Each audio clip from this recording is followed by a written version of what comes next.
your first 6 monthly payments. Let's get as low as 0% financing for Ladies and gentlemen, boys and girls, children of all ages, how you folks doing? Welcome here. Welcome to another edition of Monday Night Raw. I'm your host, Conman167. It's honestly great to have each and every one of you back in here today. I missed you guys. It's been a little bit since we last had a little conversation. I believe last time we talked was on Friday. Yeah, sure, we had the Conman Universe earlier today, but on Friday was the last time I had a live conversation with each and every one of you, so it's great to have you guys up in here today. But now let's get right going here with this show. It is time for the Conman Certified Roll Call. So who do we got in here today? We got Jesse Miles, how you doing? We got Master Obi-Wan Kenobi. We got Michael Duncantel. We got ourselves Manuel Paccio. How you doing, Bradley Robinette? We got Michael Cabrera. Welcome to the stream. We got Matthew Benoit Xavier. How welcome. We got Antonio Coleman. We got B. Dan Chiteri. I tried to pronounce your name right. Hopefully I got it this time. We got Waleed Hijaz. Nathan Barker. How you doing, my friend? We got the King of Fate and Kings. We've got ourselves Christian Vega up in here. Gara Bailey, welcome to the live stream. We got Tyler Crawford. Aled Thomas, how you doing, buddy? Mr. Tournicane. Ted Settles, welcome to the stream, buddy. We got ourselves Tyler Crawford. I believe I said your name already. Anna Tag, welcome to the stream, buddy. Austin James, always great to have you up in here. Shane the Gamer. Let's go with Matthew Grantlin, Henry Cotras, Jovan Feliciano. I love that name. You know what? We're going to end with that one because how can you get better than Feliciano being the final name of the Conman roll call? Blake, Vlogs, Games, thanks for subscribing, and it's great to have you guys in here today. So, Monday Night Raw tonight. Final show before we go to Money in the Bank, or at least the final episode of Monday Night Raw before Money in the Bank.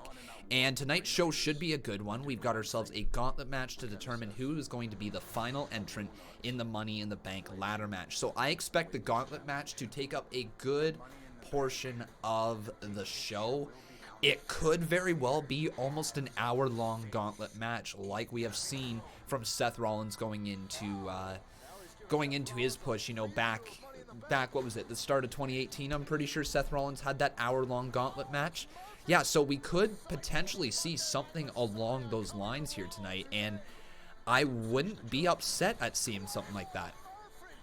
We're also going to see ourselves have a match between Drew McIntyre and the Disciple Murphy. Last week, obviously, Drew McIntyre got caught into a little bit of a scuffle. Murphy came down to the ring. Seth Rollins and Murphy had a big old hug. Drew McIntyre went running for the Claymore boot. Rollins moved out of the way. Murphy ate a big old boot to the chin, and that sets up the match for tonight. We are also going to get a tag team title match between the Street Profits and the Viking Raiders, as the Viking Raiders say they want the smoke because they have never lost a tag team match to the Street Profits, which is absolutely true. So that is very unique there, folks. I am excited to see that one go down. And I'm not too sure what else we're going to get here tonight. There's rumors of a potential return. I don't know who the person is, and I ask that you guys don't spoil it here if you don't mind. I've avoided rumors at basically all costs over the weekend. I feel like these shows have a better feel to them when we're not talking about rumors and hearsay, right? So let's enjoy the show for what it's supposed to be. Let's stay off the dirt sheets, and let's enjoy Monday Night Raw here tonight. Oh boy. So let's see, what are we starting off the show here today? We're going to see and hear from Drew McIntyre, obviously, at some point. And yep, facing Buddy Murphy here tonight. No, don't call him Buddy Murphy. Just call him Murphy, the Disciple Murphy. Hey, Cody, how you doing, my friend? Welcome to the stream. Hopefully you're doing well, buddy. Hopefully everything is going well for you. And what are we starting the show off with tonight? Yeah.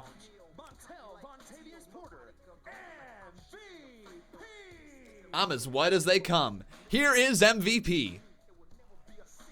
Welcome to Monday Night Raw, and welcome back. I love how they're using MVP right now.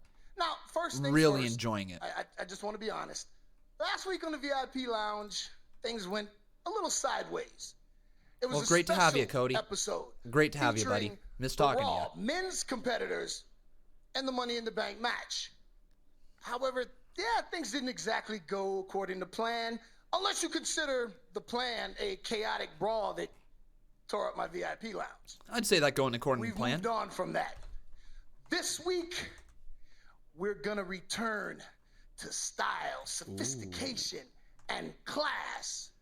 All right. With the women's Raw competitors in the Money in the Bank Hey, match. the class of the WWE. And, well, I'll be honest with you. I'm really not sure how things are going to work out tonight because the last time these three women were in the ring together, this is what happened. All right. This was this past week on Monday So, Night Raw. seeing a few discussions that I didn't bring up at the start of the show here today. Tonight's show is pre-recorded, so I believe what WWE did is to limit the amount of times the performers are in the arena.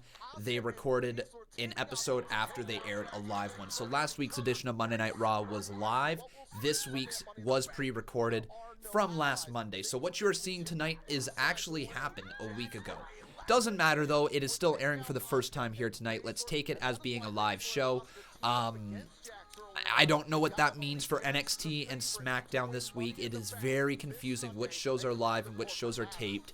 WWE is changing things by the day. We'll try to keep you guys updated with it as to the best of our ability that we can. But back to MVP. Women's competitors, and we're going to start with Asuka.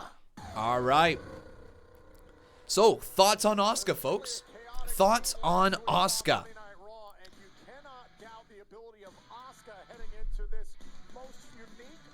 I'm just not yelling yet there, Primitive. Thanks, buddy. Just not yelling yet. Not that loud of a night yet so far. But yeah, Asuka on her way down to the ring. What are your guys' thoughts on Asuka? I quite enjoy what she's been bringing to the table. I think she quickly went from being one of those superstars that I wasn't feeling with her gimmick with like the whole right? That's not what she's doing, but she's her fingers through the air and doing all that, right? I wasn't really getting it. The green mist just seemed to kind of come out of nowhere. And then it clicked. Her turn with the Kabuki Warriors, the turn on Paige, the slow descent into madness, allowing her to speak her native language and allowing her to be her charismatic self that she is, has been wonderful to see for Asuka. So yeah, I've been enjoying the work from Asuka here recently, and I hope you guys have been as well. That means she's very happy. Thank you. Our next competitor, Shayna Baszler. Zero introduction. Ooh, I wonder if Shayna's gonna like that. No way to hype her up or anything. Literally zero introduction. Straight up Shayna Baszler. I don't know if that was done on purpose just to give her a bit of an edge. She's not the Queen of Spades. She's not the vampire. she's Shayna Baszler. Kind of like that. I don't know. People are, well, Steve Taylor just said that Shayna's kind of boring. Maybe they're leaning into that. Maybe they want to try to strip away any character that she probably has and just position her as this badass who can legitimately hurt you. I don't think there needs to be any two ways to present her. That's the only way you present her. Don't add flair to her. Don't add gimmicks to her. Don't make her a vampire. Straight up just present Shayna Baszler as Shayna Baszler. Jax. Oh, Nia Jax.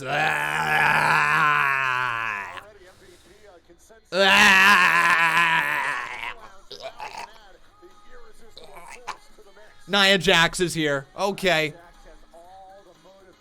The botch master. Where's the botch guy? Dude, are you recording? She's about to trip on down to this ring. She's about to pull the Titus World slide. You know what'd be hilarious? If she just tripped over that rope that she just pushed over.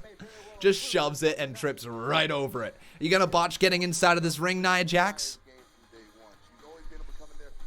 Nope, she got inside the ring perfectly. Okay, so her 2 spots so far, 2 for 2. Nia, what we need you to do is just go down into the ring, stare dead into the camera. Can you do that for us? Okay, yeah, this is Nia Jax, by the way, me reenacting Nia Jax. We need you to look into the hard cam, Nia Jax.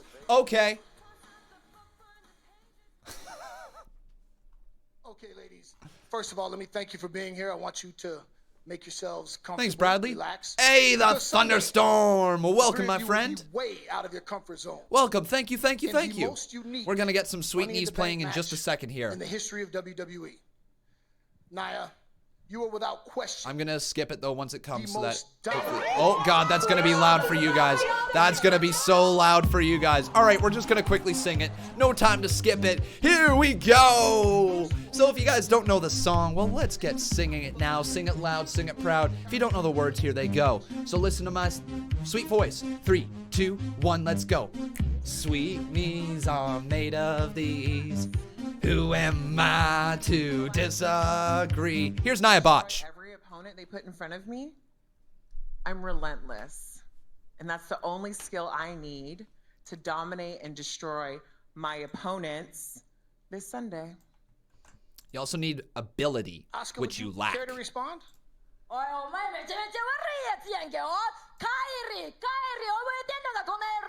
Yeah.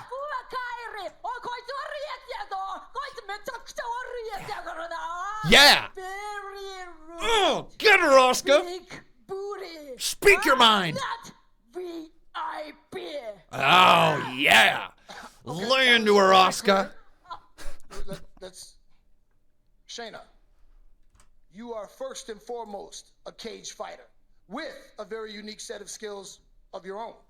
How will those help you to win the Money in the Bank match? Present her as being simple and a badass. No, she doesn't need to speak a ton of words here. 1 or 2 word answer. Opera non verba. Cool. 3 words. Works for I me. need to brush up on my Latin. But Okay, let me spell it out for you. Okay. Unique skill set. No, what's unique is I do all No, my damn. talking with my actions, and that is the biggest difference between me and every other competitor in this match. Isn't that right, Asuka? Okay, if she doesn't like talking, why are you making her talk? Present her as a silent badass.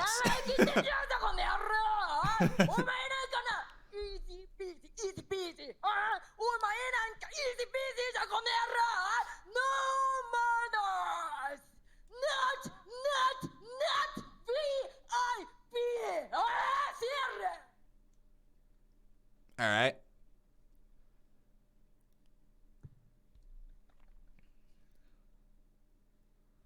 Oh, okay. Okay. Okay, I'm down for that one. All right, I'm down to see Nia Jax get kicked in the face by Shayna Baszler and Asuka. Yo, but let me ask you guys. Is this not somewhat of a dream match? Shayna Baszler versus Asuka? Let's be honest here. It's a minor dream match. At least it's a big-time match WWE has available at their fingertips right here. But if you talk about the history of NXT, in a sense, this is a dream match, right? You've got one of the baddest, biggest NXT stars to ever come around in Asuka, who absolutely transcended the women's division. You know, she was on top for so damn long. And then you have Shayna Baszler, who is Shayna the two-time NXT Women's Champion, who absolutely dominated the NXT Women's Division when she was there. In a minor way, it is a big-time dream match between Asuka and Shayna Baszler. Hey, yo, we've got ourselves a dono. How you doing, Mr. Cody Begg? It's great to see you, buddy. He says, did y'all miss me? No, not at all. We actually hate your guts there, Cody. We never want to see or hear from you again. Please, I'm joking, man. You know I'm joking. Dude, it's great to see you. I really hope you're doing well. I know we talked not too long ago over Twitter DMs, but, dude, it's always great seeing you in the live stream. Oh yeah, baby, let's roll it because it's time now for a little Miz and Morrison. Yeah. Hey, hey. Ho, ho. Miz and Morrison. Get it now. Hey, hey. Ho, ho. I hit my mic. Yeah. Hey, hey. Ho, ho. Here we go. Yeah, Miz and Morrison. Hey, Kevin, how you doing, buddy? Welcome to the stream. Did y'all miss me? Oh, also everybody, I think I need to do this real quick.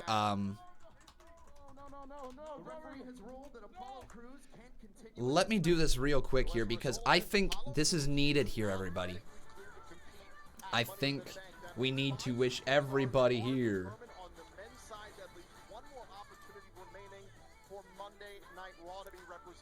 a happy May the 4th. So everybody, happy May the 4th. What I want you guys to do right now in honor of May the 4th, I want you to leave a comment down below letting me know what your favorite Star Wars movie is. What episode 1 through whatever they're at now. Let me know, ladies and gentlemen. May the 4th be with you. There you go. Happy May the 4th, everybody. Because that's what I totally needed to do. If I had to say my favorite one, see, okay, I actually, you know what, let's go into a little bit of a Star Wars talk here, just for a minor second, because it's May the 4th. If you guys will give me a few moments to talk about my Star Wars experience. I watch the movies. That's my Star Wars experience. No, seriously, there's really not much to it. I just straight up, my dad told me one day, hey, let's sit down and watch Star Wars. And I said, okay, we watched Star Wars. I think we were camping. That's it. That's my Star Wars journey. My favorite Star Wars movie, though, of all time is probably Episode 3. I saw that actually on my birthday, or maybe not directly on my birthday, but for my birthday party the year that it was released. I was so pumped up because I remember hearing that Darth Vader was going to be in Episode 3, and I was so jazzed to be able to go see that on my birthday way back when. So yeah, that's my Star Wars story. That's my favorite Star Wars. Cool. We addressed May the 4th. All right. How you doing, Thunderstorm? He says, hi, Conman. I'm new. When will my character be made? Good question, buddy. It's great to have you be a part of Legends Row. Right now, we've got ourselves a bit of a wait list going on, but don't worry, we will get you added in as soon as we can. Ahead of you so far to get entered into the Conman Universe is Melina, Steve K, Austin James, and Nathan Barker. Once we get through those superstars debuting in the CMU, we will debut as well. Normally what we do is we do a batch of debuting superstars to roll into some new storylines. So whenever we do that next batch of superstars, you will definitely be in that one. So I'm writing your name down right now, my friend. Thank you for supporting the channel. The Thunderstorm. I honestly need a new page. It's starting to get pretty full.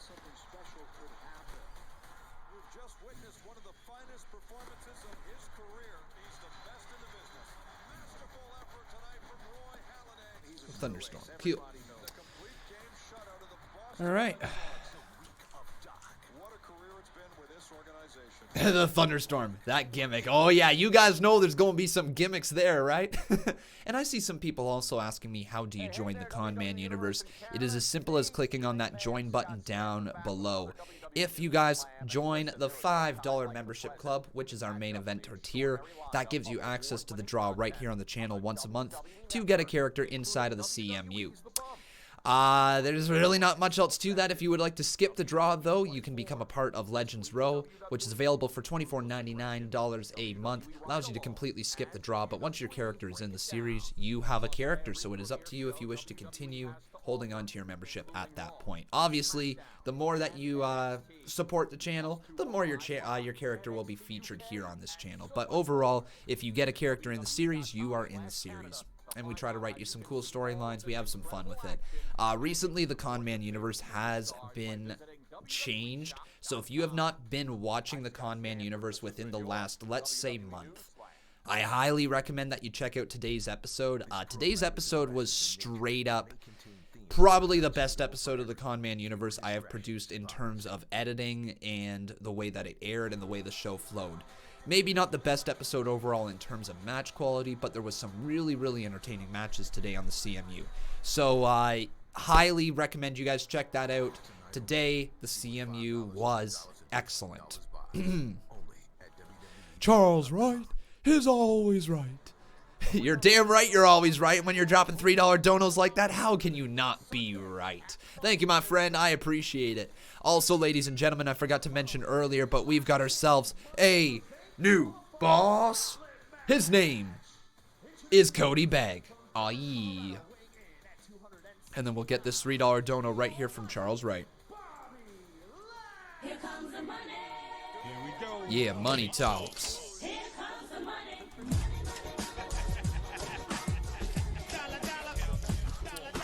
And you have become a one-time, a boss, a better, a champion.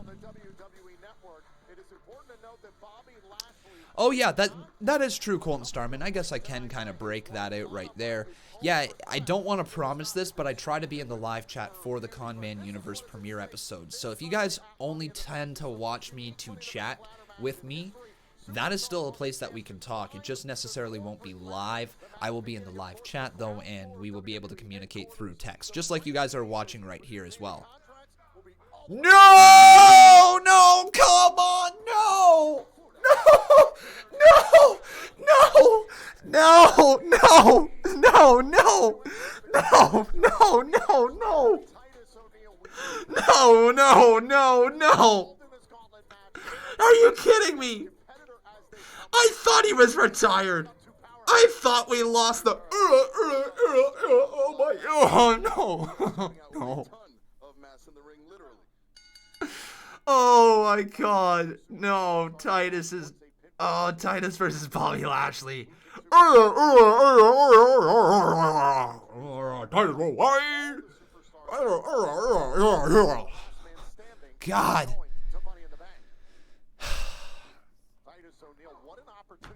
Oh, man. But Cody, also my friend, now that the Conman Universe is pre-recorded, you can tune in literally to the show at any given time, and it makes the show so much easier to watch if you aren't watching it live even. So, like, beforehand, the Conman Universe felt very much restricted to if you didn't watch it live, you missed the episode, right? But the way it's scheduled and working now, dude, it is awesome to watch at any given time. Into the cover, count of 2, it's over, yeah!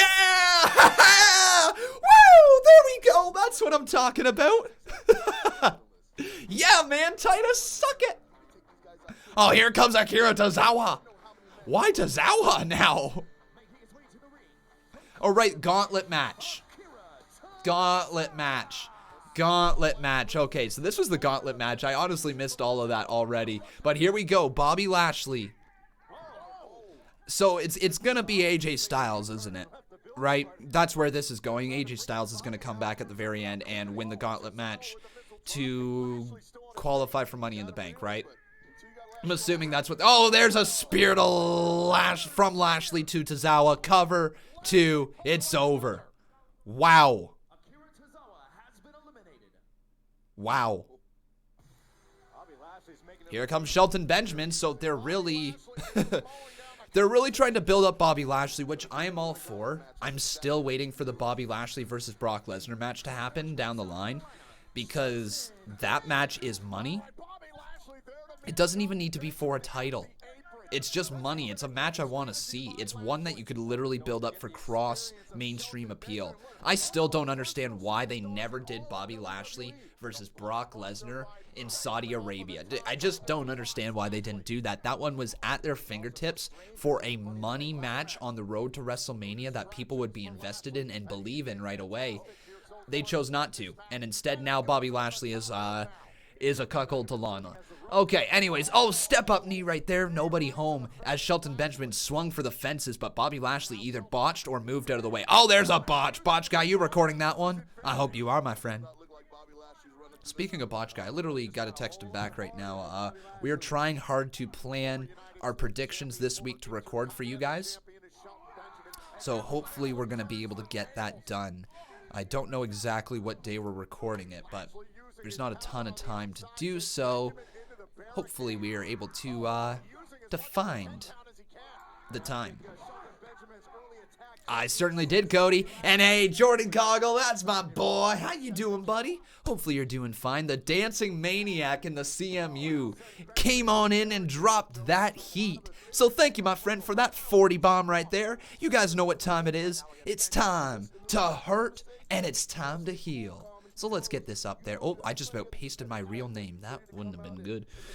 Anyways, here we go. 40 bomb. Let's get her. And Lashley. Oh, nobody home. Oh, no. Oh, goodness me. The sound isn't playing, folks. Spear delivered to the cover. 1, 2, 3. It's over. The music isn't playing. It's going to play in a minute. I promise you guys. Just don't know exactly when. Ron Bondi, thanks for the $2 there, buddy. He says WWE could have fans next week, up to 50 people. We will see. They say potentially. We will see. It's still not going, so I don't know what happened to the song right there, buddy. But Humberto Carrillo on his way down to the ring. It's going to play in a minute. Like, it's just going to catch us off guard. We're going to be, like, in the middle of some conversation, and we're just going to hear, hurt, heel, hurt, heel. But Ron Bondi, thank you, buddy, for the $2 donation. He said, yeah, like, I don't know. We will see if WWE does enact those fans, right? We will see. Hey, Jacob Toon, welcome to the live stream, my friend. How you doing? He says, Shayna versus Asuka, please. Yes, please. That is what I want to see. I want to see a match between Shayna and Asuka down the line. But build to it. Make it feel like a big-time match, because it is a big-time match. It's a match that fans want to see. It's a match that has a great story. It's a match that plays off the history of NXT. And it's a match we haven't seen before. I want it. There it is! Here we go! Won't see the sun again for years to come. It's broken and last.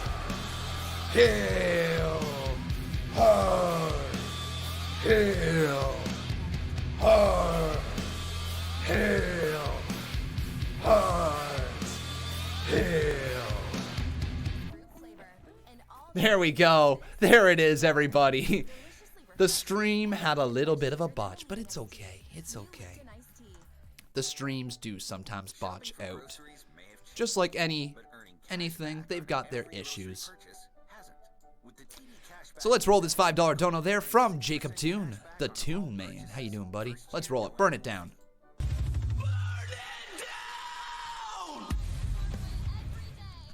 Shayna versus Asuka PLZ. All right, and then Rahul Kapar asking me for the $2 dono. He says, what is happening tomorrow then? Not let me in. I don't know how I said that. What's happening tomorrow then? Impact. So very good question with that tomorrow. So like I was mentioning, I got to text the botch guy back. Literally, I get so sidetracked. Got to text the botch guy back. We are trying to find a time this week to record. He just asked me if tomorrow would work. Technically, yeah, it will. So I think we're probably going to do it tomorrow. From the sounds of it, talk about our Money in the Bank predictions. Unfortunately, that will mean we will be unable to cover whatever comes to fruition on SmackDown. But we will be up to date with everything from tonight onwards, right, towards Money in the Bank. So I think we're going to record it tomorrow. What does that mean for tomorrow? Impact streams, yes. We will be doing Impact Wrestling tomorrow night at 8 p.m. Eastern Standard Time. I think Impact deserves to be given another chance here on this channel. We didn't stop it for any particular reason, but I wasn't overly loving the show. But I think we're going to get back into it again. I've enjoyed the few things that they have done recently. So let's do that. So Impact tomorrow night. The community streams are still not taking place on the Tuesday. We are going to try to get it done this month, and we're going to try to introduce it this month here to the channel. But the premise behind the community live stream is that on Tuesdays, for a certain amount of time, whether it's like 2 hours, 2.5 hours during the day, we will be here taking a combination of things for the stream. It will be a hangout live stream where we have either an old wrestling show going on in the background, where you guys are going to be able to sync up the time that is going to be posted on the screen. We'll have that show running in the background. Most likely it's going to be old episodes of Monday Night Raw for a while, maybe some old pay-per-views. And then during that time, we are going to do things like play Quiplash games. We are going to take Q&As. We are going to take live calls from time to time. We are going to interact in fun ways. We are going to bring the Wheel of Con back sometimes. And if you guys didn't know what the Wheel of Con is, it was this fun little points game that we had where you could either get points towards the Bob Club or the con artist, plus there were ways that you could spin the wheel and get me to do goofy shit. That is going to be also in these community live streams. Everything that we have essentially brought to the streams here in the past we are going to bring here in this community stream. A combination of the Throwback Thursday, combination of Hold the Rope where you guys get your news, a combination of live calls. It is literally going to be everything you guys have enjoyed over the years on this channel compiled into just one single live stream a week. And I think that's probably the best way to go about it because I know we want to do some fun things, but unfortunately WWE and talking about wrestling does tend to take up most of the time here on the channel. So if we can have a fun community stream where we can just goof around, it is going to be a great time.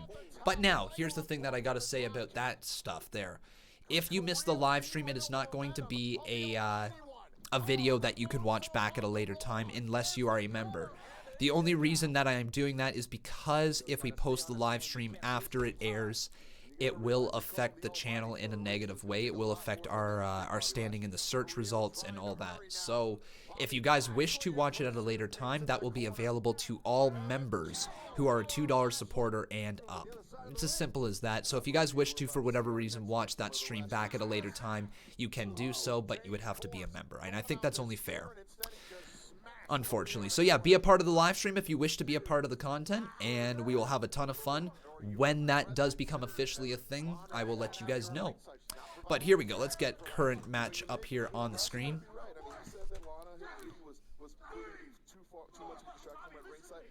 Yeah, and the fun thing with Quiplash is you guys are going to be able to roast me so freaking much. Oh, man.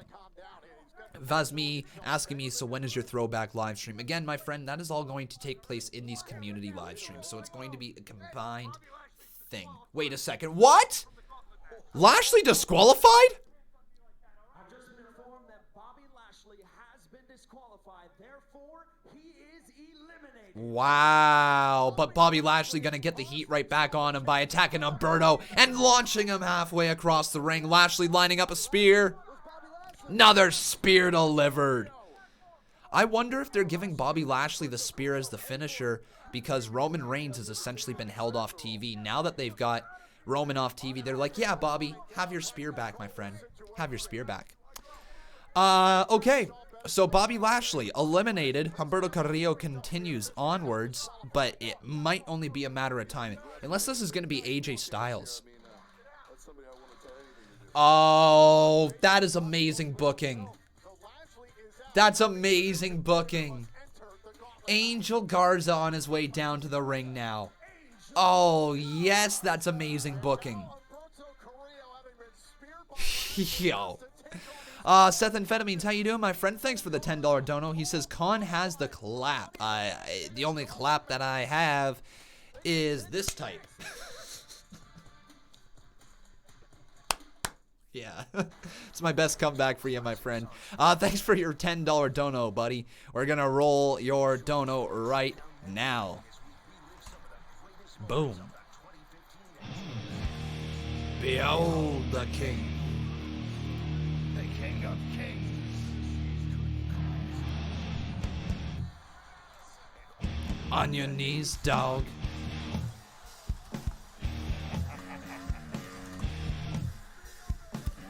All hail. Bow down to the king.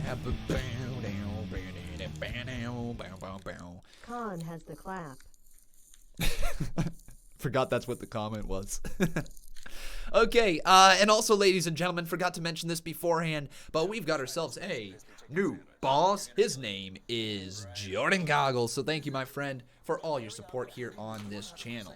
Now, real quickly here, folks, we've got a couple news things that we do kind of have to talk about. It's very brief, but there is a few news things that have been going around here in the world of wrestling. So, the first one here that I kind of want to talk about here today is an update on a situation from all the way back in October. If you guys remember, the former Jordan Miles, also known as ACH, left the wrestling or the World Wrestling Entertainment business because of, well, what he thought were some racially insensitive shirts.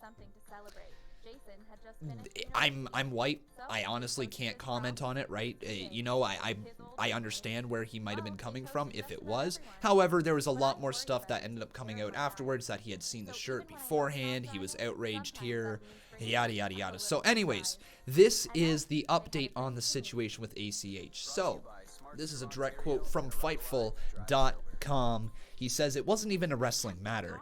ACH is upset because he wasn't booked right. This was some serious shit.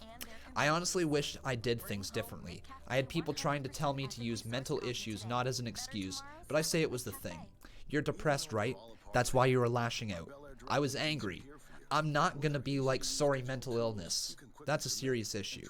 I'm not gonna say things like that to smooth things over. I had a meltdown in front of the entire world. I broke down in front of the entire world. I said so much stuff, and if I was to go back and take it all back, it really sticks to me. I went from working my dream job providing for myself. I was finally at a space in my life that I worked for to where I was starting to feel comfortable. I've sacrificed a lot of pro wrestling, and I don't expect anything back, but I made a lot of sacrifices. I'm ashamed of myself.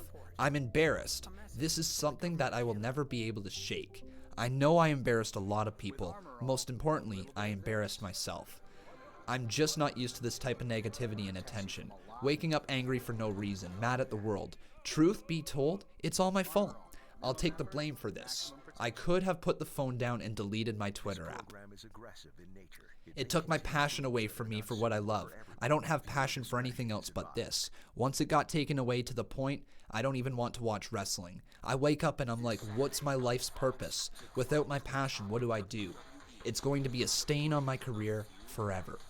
Those were from the words there of ACH, also known as Jordan Miles. If you guys remember, Jordan Miles won the NXT Breakout Tournament. He had a one-on-one match against Adam Cole for the NXT title. He seemed like a rising star inside of the WWE. They invested money into him, and then he had a breakdown. So he has apologized for it.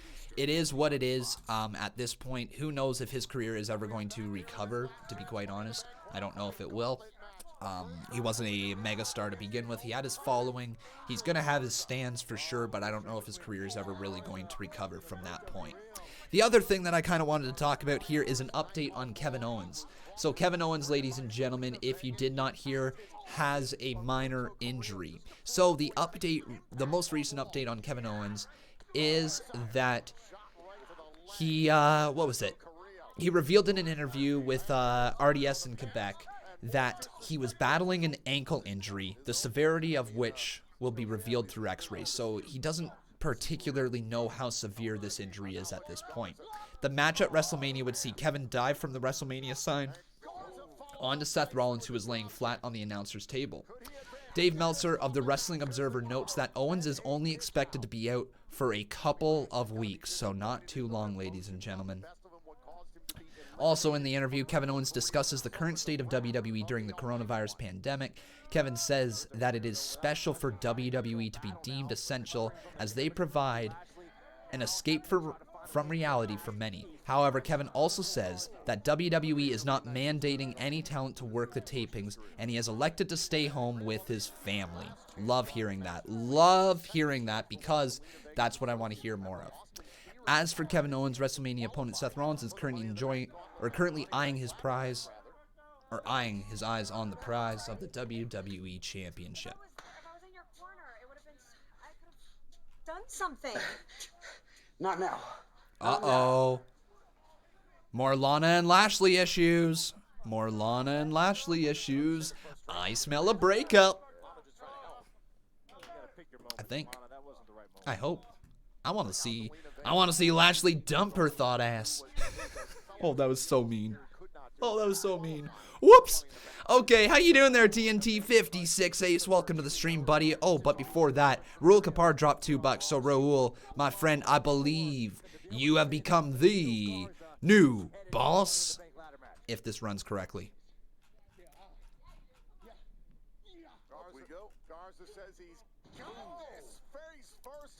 Boom. Raul Kapar, there we go. 1, 2, kick out by Humberto Carrillo. So, Raul, you have become the new boss. And with that, Raul, you are a one-time boss battle champion.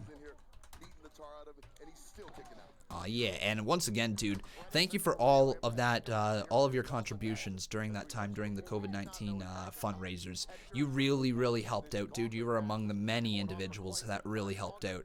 So if you're a person, whether you dropped $1 or whether you dropped 1,000, I don't know how many people some people dropped, but thank you from the bottom of my heart for all of that contribution, because we really helped make a minor difference, I believe.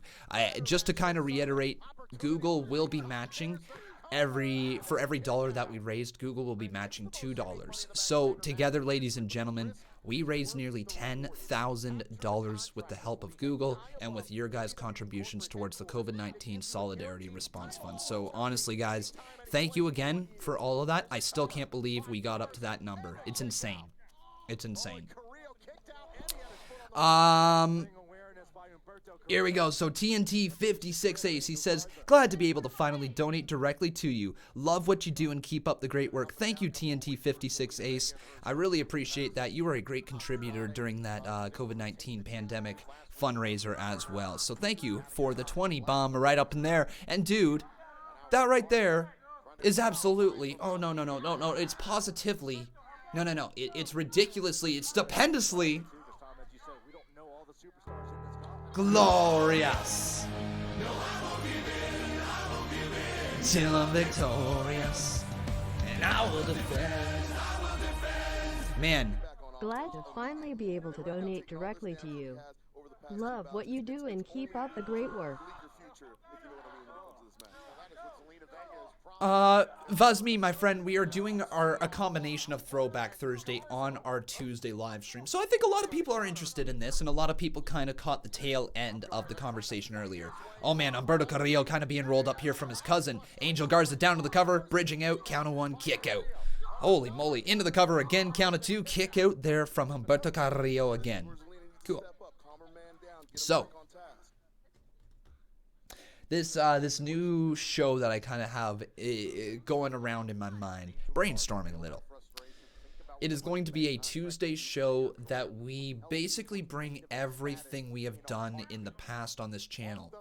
Live calls, throwback streams, so old live streams, whether they're old pay-per-views or whatnot. Q&As, Quiplash, just basically whatever we want to do. It is going to be a 2-hour segment that is carved out once a week for this community. There's really not too much else to it other than that. We are going to have point games. We're going to have really fun things. We are going to be able to develop new situations. We might be able to develop a little faction wars or something. Maybe you can choose a side. Maybe you choose one of the 4 factions or something, and these factions gains points over weeks or something. I don't know.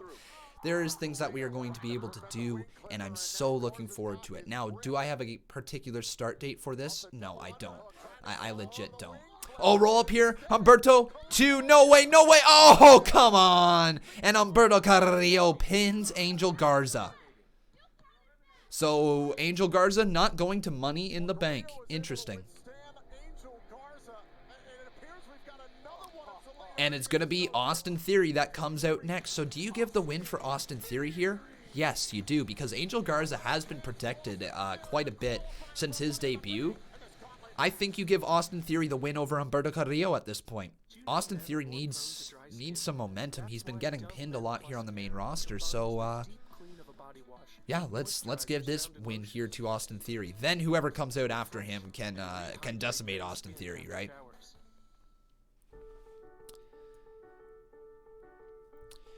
Master Obi-Wan Kenobi says, hey Con, my WWE subscription has ended, and I was wondering if you know if it's possible to get a WWE subscription card online, because I don't really want to go out. Fair enough, dude. I don't know for sure if you can get a card online. I bet you they probably have a way to purchase like a code, like a gift card code, you know what I mean, online. And then you just put that into your WWE Network subscription. I'm sure they have something like that. If they don't, there is a way that you can sign up with a credit card or through PayPal in order to have your subscription come out on a monthly basis. That's what I do for my network subscription. So if you don't want to constantly worry about going out and getting a card. However, I understand if you're potentially not old enough or don't have a credit card, then I understand it being a bit of an obstacle for you. So I think online they have the ability to purchase just a gift card code or something like that. But I would recommend just subscribing to the network through your credit card if you have one.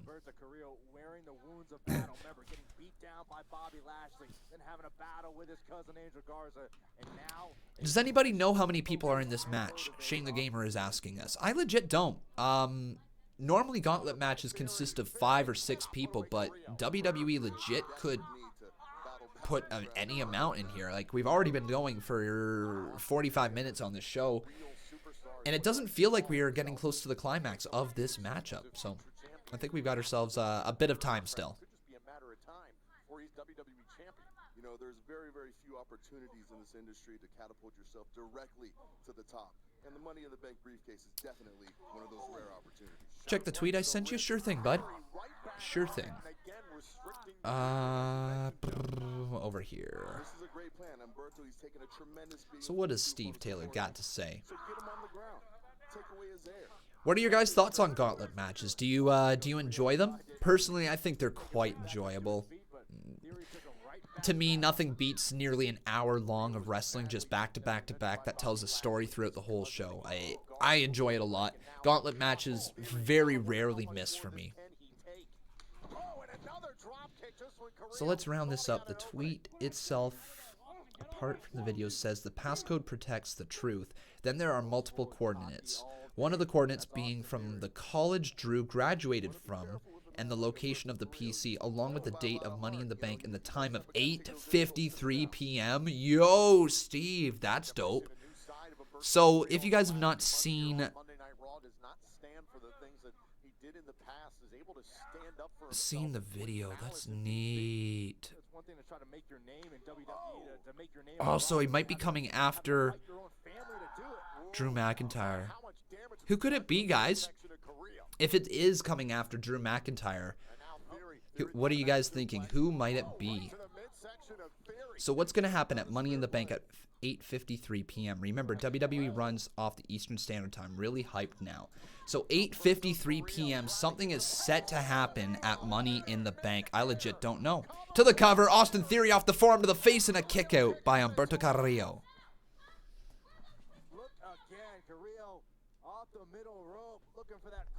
I'm just going to text Botch Guy back right now because I legit have to. Well, not legit have to. I've been looking at this text message for 47 minutes now and literally have not responded, but talked about it on stream. Botch Guy, if you're listening, dude, I have seen your text messages and I'm literally just staring at it. Yeah, I think I'm good to record tomorrow there, Botch Guy.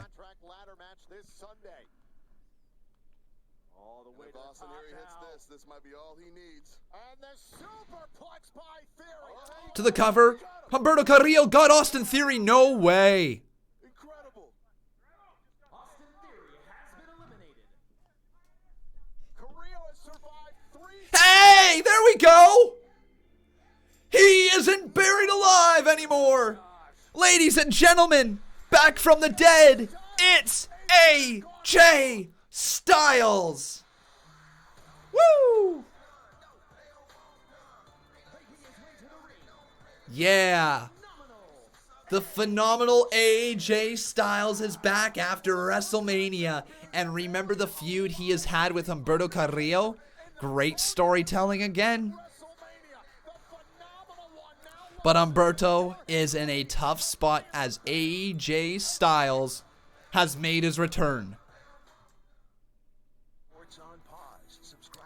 Oh, yeah. So, folks, are you happy to see AJ Styles back? Give me a hell yeah if you are. Hell yeah.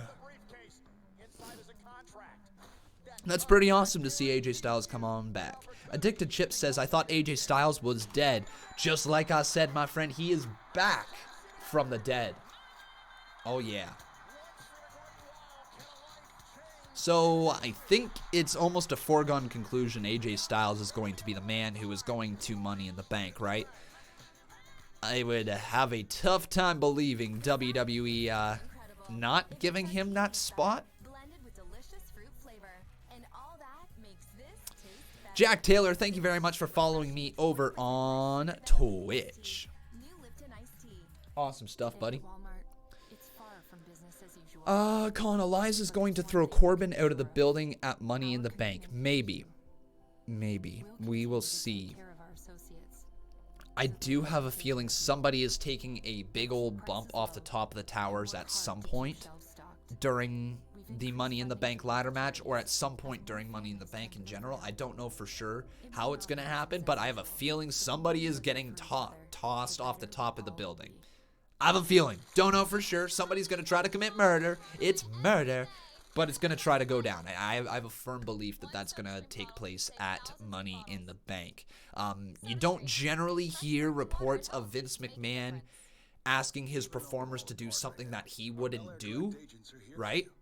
And rumors are that Vince McMahon has been telling talent how to take floor bumps, taking a floor bump himself, and he was telling, I believe it was somebody, we're going to go with the name Becky Lynch, how to fall off of a building. Take that as you will, but that leads me to believe Vince McMahon has something insane planned here. We are also at the point now where Vince McMahon is kind of like in F-it mode. He is willing to just kind of let anything happen on TV. You know, that was proof when the Triple H segment took place on SmackDown a little bit ago, right? It was proof during then that Vince has kind of just said, F it. We're going to try whatever. We're going to see whatever works. We're in an unprecedented time right now. We don't know what works, so let's just have fun with it. And to me, that has made wrestling quite enjoyable. Quite enjoyable, not going to lie. Did my stream just kind of freeze there for a second? I don't know. Okay. But yeah, I'm just really, honestly, enjoying wrestling right now. It's not been as bad as I think it probably could have been. You know, I thought that at the start here we were going to see a lot of replays for old shows and old episodes of Monday Night Raw, old episodes of SmackDown, old pay-per-views. You know, I thought that's what we were going to see. And I would be okay with a little bit of that sprinkled in here and there, but I didn't really want it to be my whole 3 hours of watching wrestling, you know? And I'm glad to see that WWE has moved into a direction where they are figuring out how to allow their talent to have more time in the ring, less focused on multiple segments, and getting the talent that you feature on TV over instead of trying to cram as many people as you possibly can onto one single program, right? It has felt more so during this time with the promos and the fact that they are looking right into the camera and how the presenters or how the performers are being presented. It has almost been better than the regular WWE. Now, as a whole, the vibe of the show isn't better than regular WWE. But I think if we take these storylines that we have been seeing on Monday Night Raw, Friday Night SmackDown, NXT, and we put them in front of a live crowd, we are getting some amazing shows, right? And I don't think there's anybody out there that can argue it. If these were in front of live crowds, that Otis, Mandy, Sonya, Dolph Ziggler storyline on SmackDown, where it dominated almost the whole 2 hours of the show, that would have been 8 up. Otis in the main event versus Dolph Ziggler would have been fire for a Money in the Bank qualifying match. Think about how hot that crowd would have been for Otis. I don't think right now wrestling is in a bad place. I think people who listen to crowd reactions and judge their own enjoyment of the product based off those reactions are the ones who aren't enjoying wrestling right now, and that is perfectly okay. But the people who do kind of look past what the reactions are in the show, who actually watch the show because they enjoy the wrestling and don't just want to complain or see a big pop happen, right? They actually enjoy the wrestling. People, I think, for the most part, who enjoy it that way are enjoying these shows. I could be wrong, you know, and if I am wrong, let me know. But I think that leads us to this question. Are you enjoying WWE right now? So we are going to ask that question over on Twitter because this is a dividing question right here. I really want to hear your guys' honest opinion. So, do you like WWE right now? It is going to be a simple question, either yes or no, over on Twitter. So here we go. Yes. No.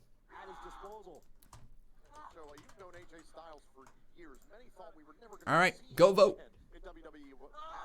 Because I'm honestly enjoying WWE right now. I thought the way they presented WrestleMania was really quite enjoyable. I've enjoyed basically every single edition in some way, shape, or form. There's been something that I've been able to pick out of it that I said, yeah, I enjoyed that. That was a solid half hour. That was a solid 40 minutes. And to me, a bad show is not saved by one good segment, but it's very rare that a show with one good segment on it is actually a bad show. I can't legitimately sit there and say if I got enjoyment out of something on the show that it was bad, right? It just means it was a weaker episode.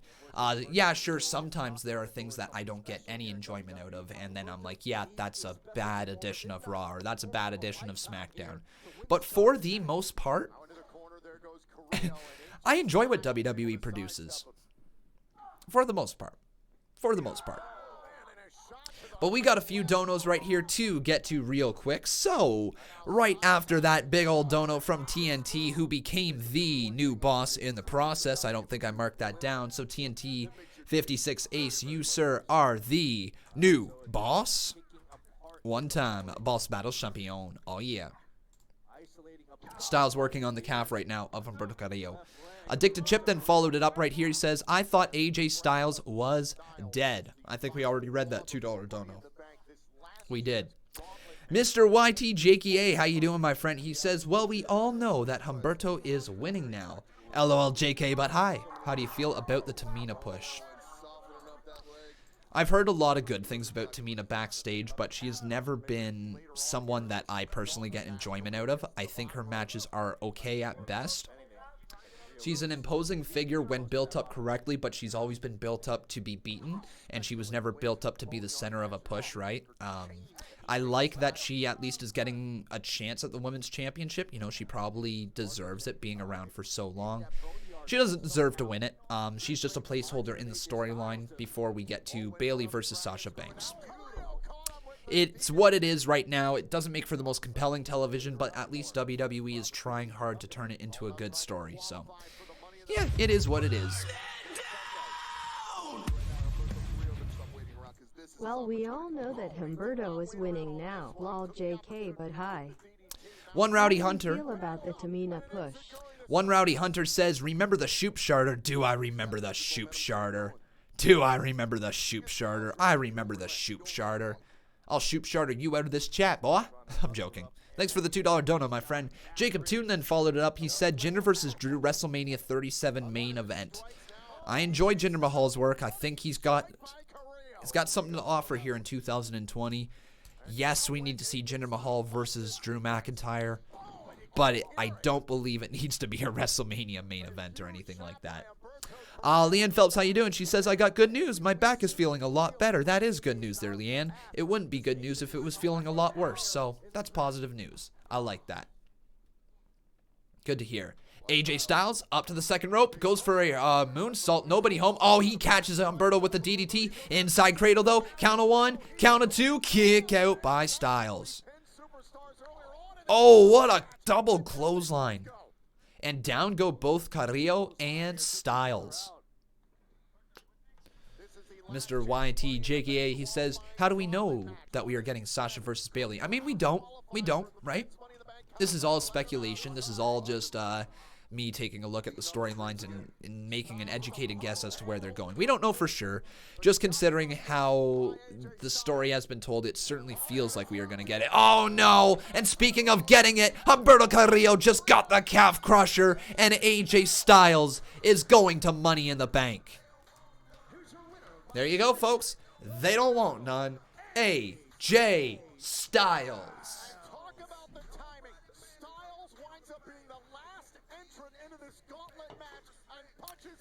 Glad to have you a part of this community too there, Ghostface. Great to see you, buddy.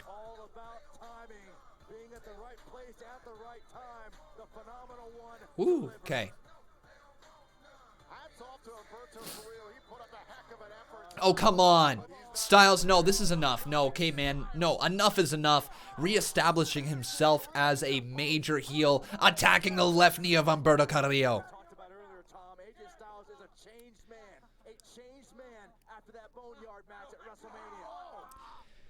Brooklyn Rocker says AJ wrestles last after buried and gets Money in the Bank. That was ridiculous. No, I don't think it is. I don't think it is. AJ Styles and Undertaker were the talk of the wrestling world after the Boneyard match ended. In some way, shape, or form, AJ Styles and Undertaker hyped up day 2 of WrestleMania more than day 1 of WrestleMania was hyped up, simply because that match was so well done. He deserves to be rewarded. You know, he deserves to be positioned in a decent spot after the work he did for that Boneyard match. No two ways about it. The Boneyard match was damn near perfection. It was one of the most entertaining why can't I say that? Cinematography. I can't say that word. What is the word? Cinematography. I can't say it. Wow. Weird. Okay, Conbotch. Here's Styles. It is me, the phenomenal AJ Styles. And there's no Undertaker to try and steal my spotlight. Not this time. Yeah, that's right. Yeah. I got buried. So what? I admit it. I understand it. But that doesn't mean I lost. It doesn't mean I lost anything. There's no rules in a Boneyard match.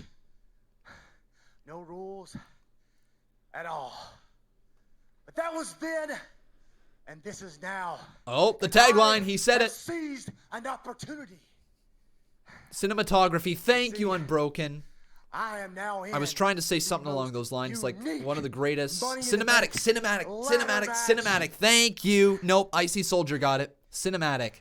One of the greatest cinematic videos I have seen for wrestling. Loved it. In fact, I'm going to do anything, and I mean anything, to get that Money in the Bank contract. And if that means throwing a Rey Mysterio or an Alistair Black off the top of WWE headquarters, it's gonna happen. Then so. That's the second time they've mentioned it. They haven't been what I've been through. They haven't seen what I have seen. So get ready to rewrite the history books on the greatest moments in Money in the Bank history. Because the truth is, AJ Styles will be number 1. Because I'm winning that contract where I'm guaranteed an opportunity at the WWE Championship. And then finally, then, when I get that contract, Mr. Money in the Bank can be phenomenal. Like that. I don't doubt like for a second that AJ Styles will truly do anything to capture the Money in the Bank contract. I am not against AJ Styles being Mr. Money in the Bank, not even in the slightest. When we talk about a superstar who has transcended WWE since 2016, few names come to mind other than AJ Styles. He, in a very short amount of time, has captured multiple championships, has been the face of SmackDown, helped build up the new SmackDown Live. The house that AJ Styles built, legitimately. He has been incredible, dare I say phenomenal for WWE for a very long time already. I would not be against seeing AJ Styles get that extra tip of the cap with a Money in the Bank contract win in his very short WWE career, because at the end of the day, AJ Styles is a little older. He is, 42 years old or something like that. He's not a spring chicken, and he's only going to be able to have so many more years of wrestling ahead of him. I would not mind seeing another run at the top with AJ Styles, or at least something that keeps us interested in AJ for a long time. I don't believe he's going to win. I would much honestly rather see a person like Alistair Black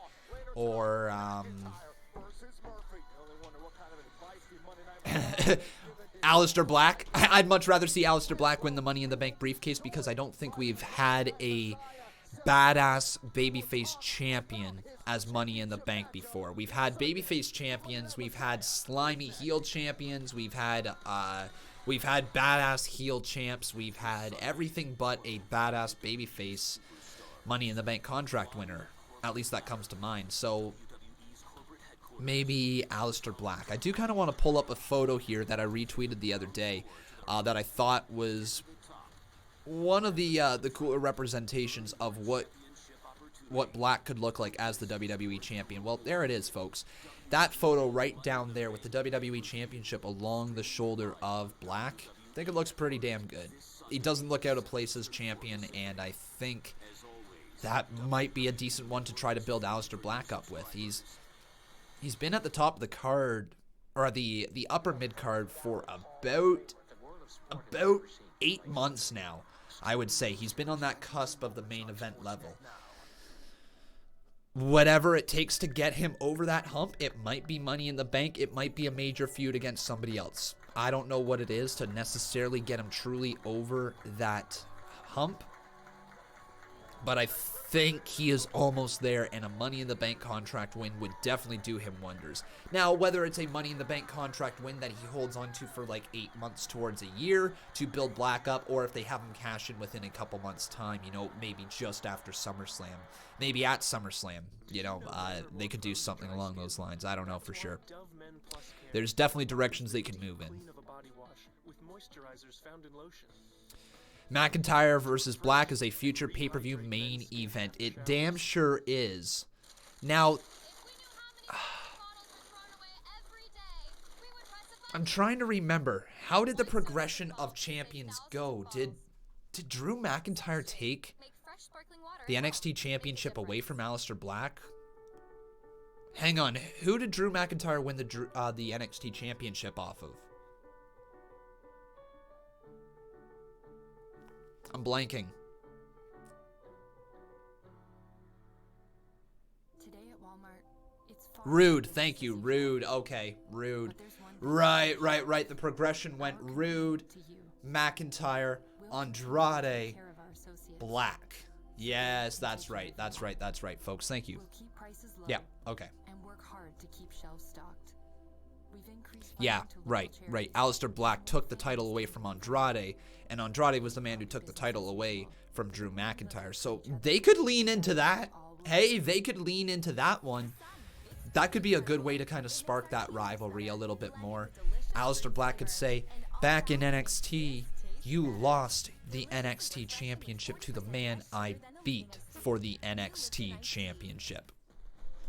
Now we start to see a bit of a story there, you know. They could use Andrade as a little bit of a middleman. Drew McIntyre has been beating up Andrade recently. So all of a sudden, Alistair Black might say those words that Drew McIntyre couldn't even beat up Andrade, but then they reverse it to McIntyre says, dude, I don't know if your memory is fading you or something like that, but a few weeks ago, I beat Andrade right here on Monday Night Raw.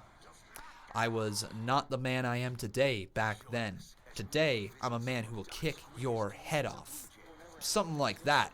All of a sudden, then you've got a back and forth between the two. You build up a babyface versus babyface feud that are both badasses. Watch them go in the ring. The thing that made The Rock and Stone Cold Steve Austin so damn good is that the rivalry had a lot of personal touches to it, but they were both, not all the time. I know they both weren't baby faces at the same time, but they both had babyface level reactions in terms of how the fans treated them, right? In terms of how many fans rooted for those individuals. Sure, some people booed their heel turns and all that, but what made Rock and Stone Cold Steve Austin's matches so damn good is you had dueling fans. What made John Cena versus AJ Styles match so damn good is you had dueling fans. What made Roman Reigns versus John Cena so damn good is you had dueling fans. What made Hulk Hogan versus The Rock so damn good? You had dueling fans.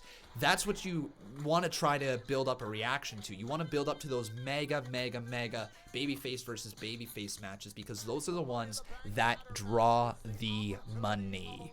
Big time. They're mega money matches that people will pay to see happen once in a lifetime. And Yeah.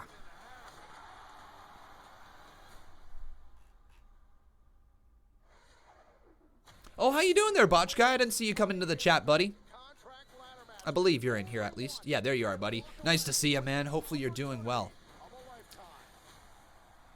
Are you the only person excited to see AJ Styles back? Nah, man. I'm excited. I popped for AJ Styles. The dude, honestly, is money.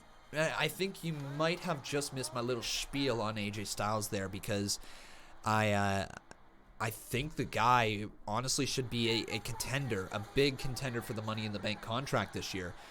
He has done so much in his short time here in the WWE that I like the fact that after he drew an amazing response at WrestleMania, he's rewarded with the Money in the Bank match and maybe the Money in the Bank contract.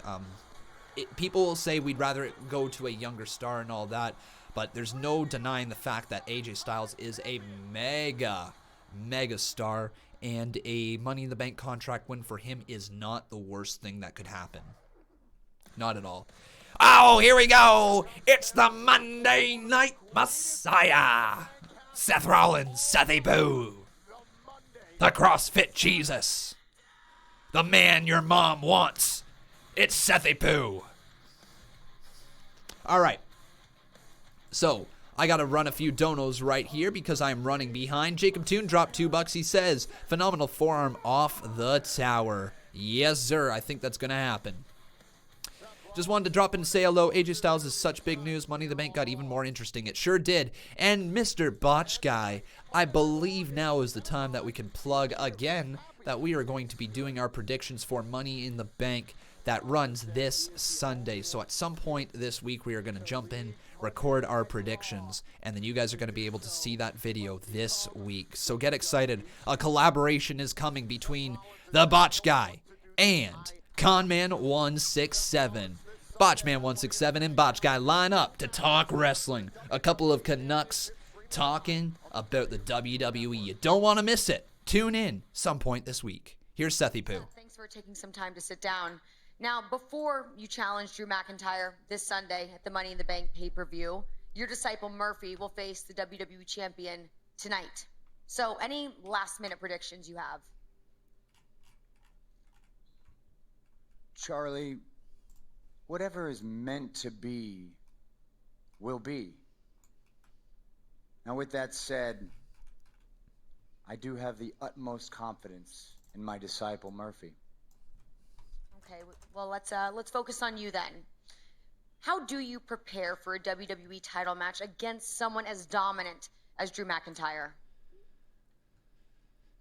Good question, Chuck. It's an interesting question because Drew is a dominant champion. He's a fighter. He's a warrior. He is an honorable man. Yes, Bradley, I see you donated. Thank Thank you, buddy. I it appreciate it. again. We'll read it out after this promo, okay? He is not a leader. And it is not his destiny to be the champion that takes us into the future. It is mine. And so what you're really asking is, how am I preparing to meet my destiny? And Drew McIntyre is going to put up a hell of a fight at Money in the Bank. The WWE Championship just means too much to him.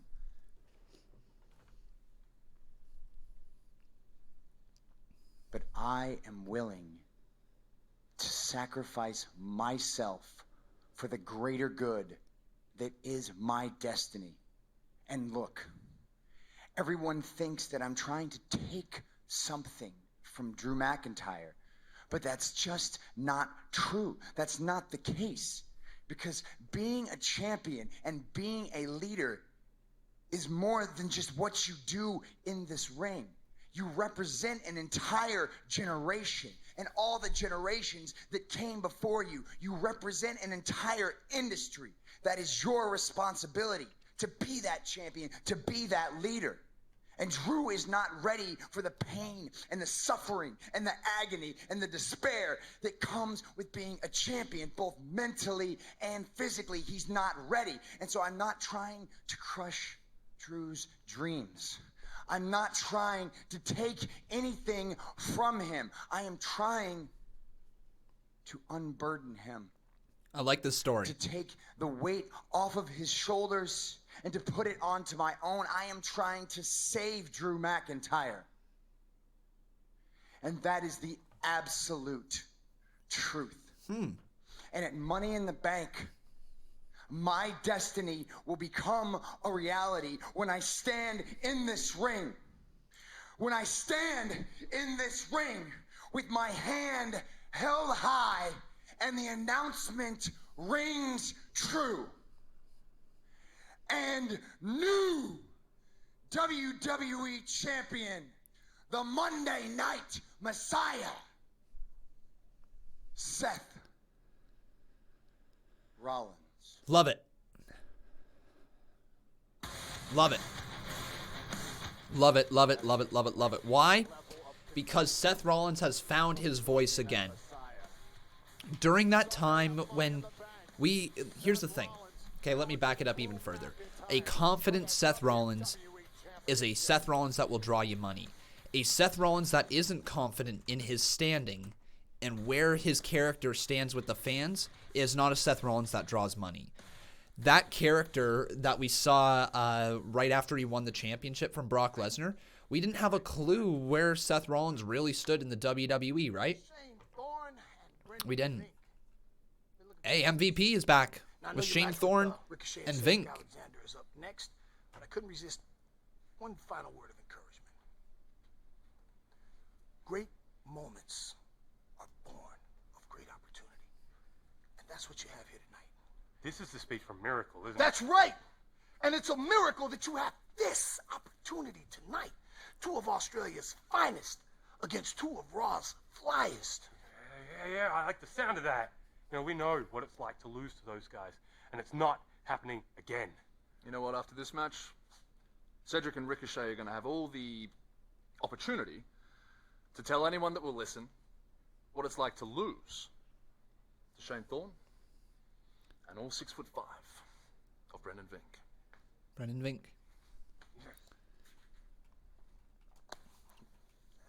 All right, Botch Guy. Talk to you later, my friend. Have a good time making those videos. All right. So.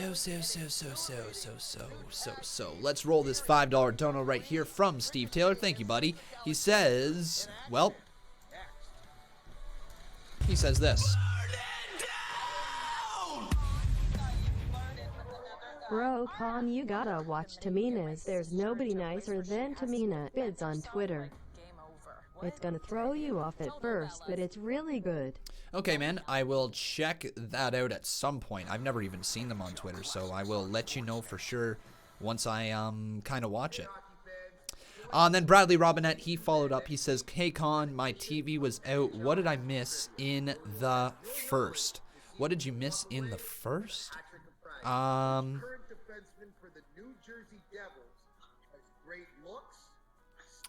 Honestly, other than AJ Styles kind of returning, not a ton, man. It's not been a bad edition of Monday Night Raw, but, you know, the gauntlet match took up the majority of the show so far. You really haven't missed much. The promo between Shayna Baszler, Nia Jax, and Asuka was okay. It got me kind of excited for a potential Shayna versus Asuka match. I liked seeing Nia Jax get kicked in the face, so that was fun. Yeah. Not been a crazy edition of Monday Night Raw. AJ Styles returning is kind of the biggest news here tonight. Yeah, gauntlet match did take up most of the first hour, didn't it? Your plan could include a designated driver, a taxi, or public transit. Did I see Liv Morgan tweeted, "Are you ready?" 15 minutes after the show started. I did see Liv Morgan tweet that. I didn't know about the timing per se, but I know that she did tweet that out earlier.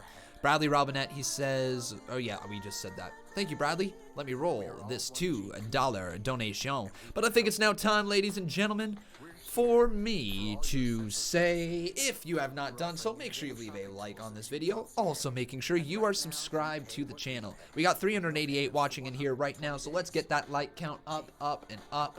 And if you guys would like to consider supporting this channel directly, you can always drop a super chat donation. And if you would like to join the Conman Universe or just get your name turned green in the chat to stand out in the live chat, then make sure you click on that join button down below. See if any of those 3 options are suited for you.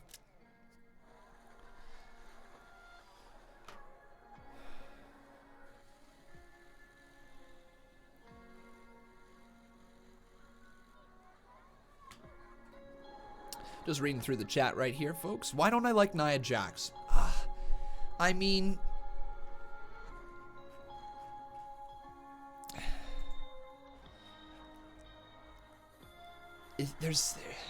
is there one reason? No. Is there about 1,000? No. Somewhere in between, probably. I don't know. The biggest thing for me is Nia Jax has botched a lot. And I was willing to give her a clean slate when she came back from injury, but she hurt Kairi Sane. She botched in that match. She hurt a coworker already. It's not somebody I want to see be pushed to the moon. There's a difference between heat because you are an individual who has gotten the fans to hate you through your storyline and the way that you speak and all that. But it's another thing when people hate you because you literally hurt the performers you are in the ring with. Becky Lynch, Kairi Sane. I'm sure you guys have so many more off the top of your head. I don't want to misspeak and say a name that isn't necessarily true, but those 2 off the top of my head right then and there, Nia hurt them. Who else? Who else has Nia hurt throughout the course of her career? But also, bottom line, Kairi and Nia should not be wrestling. Why? I think that's a very bad take right there, buddy. Wrestling is built off of David and Goliath matches. Kairi Sane versus Nia Jax on paper match. On paper, should have been a really well-told match. It shouldn't have been a position where Nia is lifting up a superstar that is screaming, I'm not ready, I'm not ready, I'm not ready, and still go through with the move. I didn't miss that commercial. My bad, folks. Edge and Orton next week on Monday Night Raw. Because when we come together, hope and joy will shine. Together we've granted more than 500,000 wishes. So Unbroken, we're going to go with that same logic of Rey Mysterio versus anybody. No, that's not how wrestling works. Wrestling is made up. It's make-believe. It's there to tell stories. It's not weight classes like the UFC. It is strictly there to tell stories. Once again, Nia versus Kairi Sane on paper is a David versus Goliath matchup. That is a fine matchup to tell, as long as that individual isn't risking the health and well-being of the other individual in the match. Nia Jax put Kairi Sane in a very dangerous position. Tonight, you face Seth Rollins' Money in the Bank opponent, WWE Champion Drew McIntyre. Now, if I may ask, Murphy's beard game is on point. Have you been so loyal to Seth Rollins this entire time? See, Charlie, Seth took me under his wing when it benefited us both. He needed me, and I needed him. And since that day, I have learned and I've developed. So hopefully one day, I am on the same level as Seth Rollins. Okay. Visually marking that he is down here below Seth Rollins. Not sure how I feel about that. I'll be better. See, Seth and I know that this day will come. But that's later. Let's focus on tonight. See, last week, Drew McIntyre tried to break my jaw with a claymore. Seth thinks he can beat Drew McIntyre. And I think he can too. But I know I can.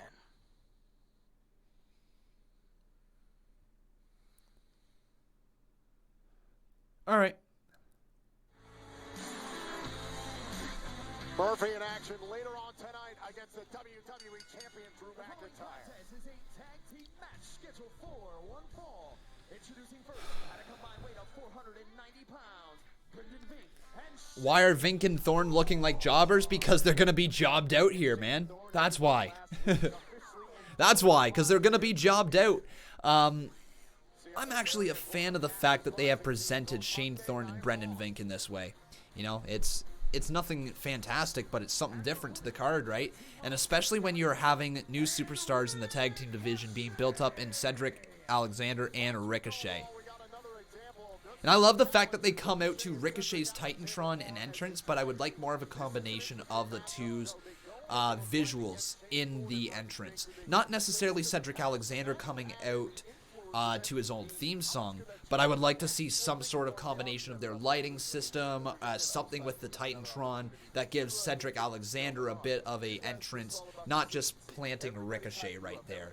It would be nice to see if it was Cedric and Ricochet, or if they had a tag team name, something like that there. But if you guys had the ability to name the tag team of Ricochet and Cedric Alexander, what would you name them? What would your tag team name be for those guys? But let's take a look over here. Do you like WWE right now? This poll that we got over on Twitter, 70% of you have said yes, 30% said no. So a lot of people there thinking along the same lines. Name them flippy shit. I like that. I like that. Oh, Brendan Vink, though, with a right hand there to the midsection of Cedric Alexander, and in comes Shane Thorne. Ooh.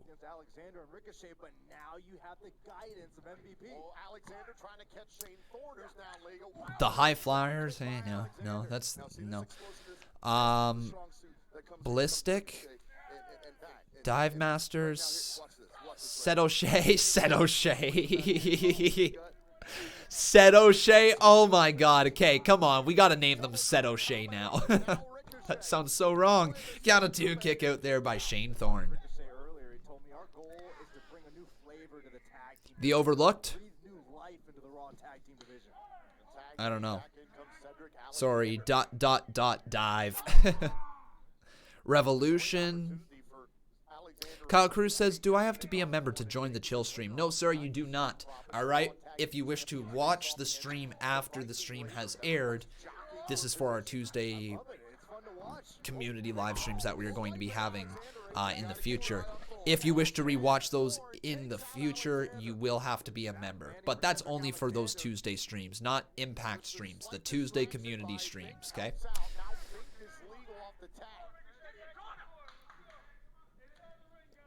But Vink now sending Cedric Alexander right into the barricade. And Cedric is in a little bit of a tough position right now.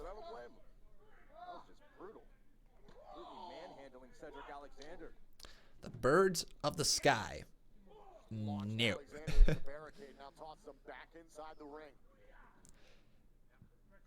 Ricochet reaching his hand out there, but Brendan Vink here stopping Cedric Alexander from getting across that ring. So I think Brendan Vink has potential.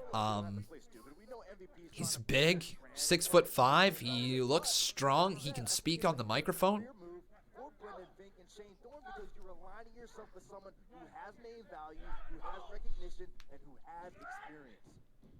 Oh, Alexander, nice enziguri there to the side of the head of Brendan Vink. But Vink is going to make that tag to Shane Thorne. In comes Thorne. Oh, Cedric moves out of the way. That was a terrible dive from Shane Thorne. And there's the tag. In comes Richard O'Shea. Right hand to the midsection. Right hand to the face there of Shane Thorne. Irish whip reversal into the corner. Off the rope. Cedric, nice springboard, takes down Shane.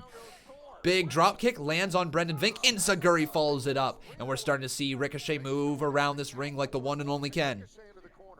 Sidestepping him there. Shane Thorne eats a boot to the face. Lifted all the way up to the top rope. Alexander on the outside. And Ricochet showing his tag team partner what he is all about. Beautiful Hurricanrana right off the top of the rope. Now Alexander. Here comes Richard O'Shea. And Alexander with a forearm to the face. Richard O'Shea with another shot to the face. And Alexander tilt-a-whirl DDT. Down to the cover. He hooks the leg. Count of two. K broken up there by Brendan Vink. Ricochet sends Vink over the top rope now. Ricochet over the steel steps. And I think we're going to see the finishing move here, folks, of Alexander and Ricochet. Alexander trying to position him here.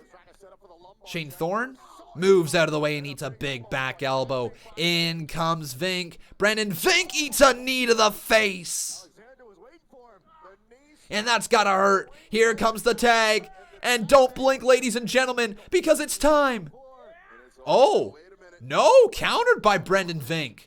Okay, super kick to the midsection. Vink eats another bicycle kick to the face. Ducking underneath the clothesline. One Shane Thorne right like a cannonball into the corner. He eats a super kick. Vink! Oh my god! Vink with a big ass boot. Cover! 2! No! No.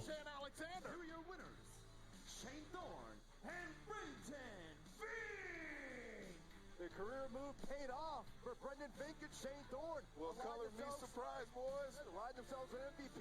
Look at that. They got themselves their first victory here on Raw. Wow, what a moment for Vink and Thorne. Watch this down the stretch. Ricochet was rolling. Some remarkable athleticism. Alexander was as well. The tornado DDT, but this was down the stretch. Watch this, the cannonball in the corner, and then the super kick by Ricochet. Watch this. Boom, size 16 boot to the face. That looked nasty on top of nasty. But I'll tell you what, it brought a win to Brendan Vink and Shane Thorne. So definitely you consider an upset, but with the management of MVP behind Vink and What? who knows what's next for them on Monday Night Raw. Well, we know what is coming up next here on Raw in the tag team division. The Raw Tag Team Champions, the Street by the Viking Raiders. Eric and Ivar claim that the Street Profits are only second best. What? I don't know if I can agree with that one. Yeah, I don't know if I can agree with that one there, ladies and gentlemen. All right. So they're just recapping Money in the Bank from last year where Brock Lesnar, guys, if any of you potentially forgot, Brock Lesnar won the Money in the Bank contract last year. That happened.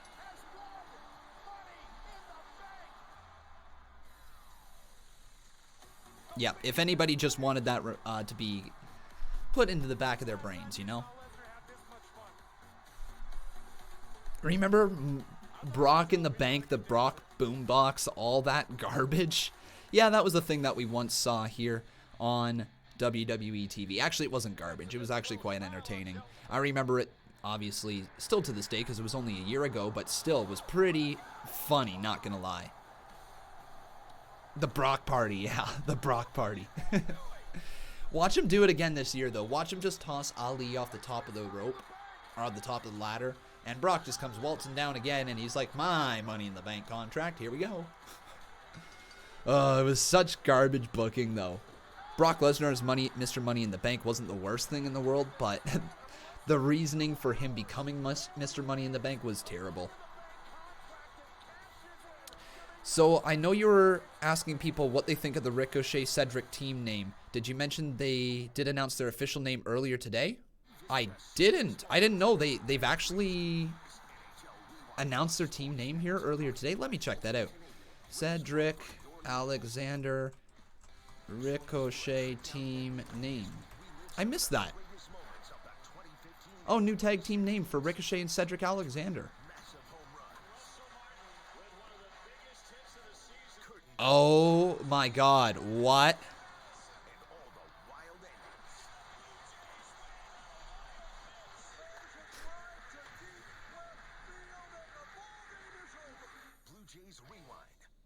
I can't believe this is their tag team name. Lose track of time, The Two Fly Crew. but never your bearings. Two Fly Crew. Stand out from the crowd by going your own way. And always leave room for surprises. Right now, we pay up to your first 6 monthly payments. Plus get as low as 0% financing for up to 80 days. I believe in them. I believe in them. I believe in them.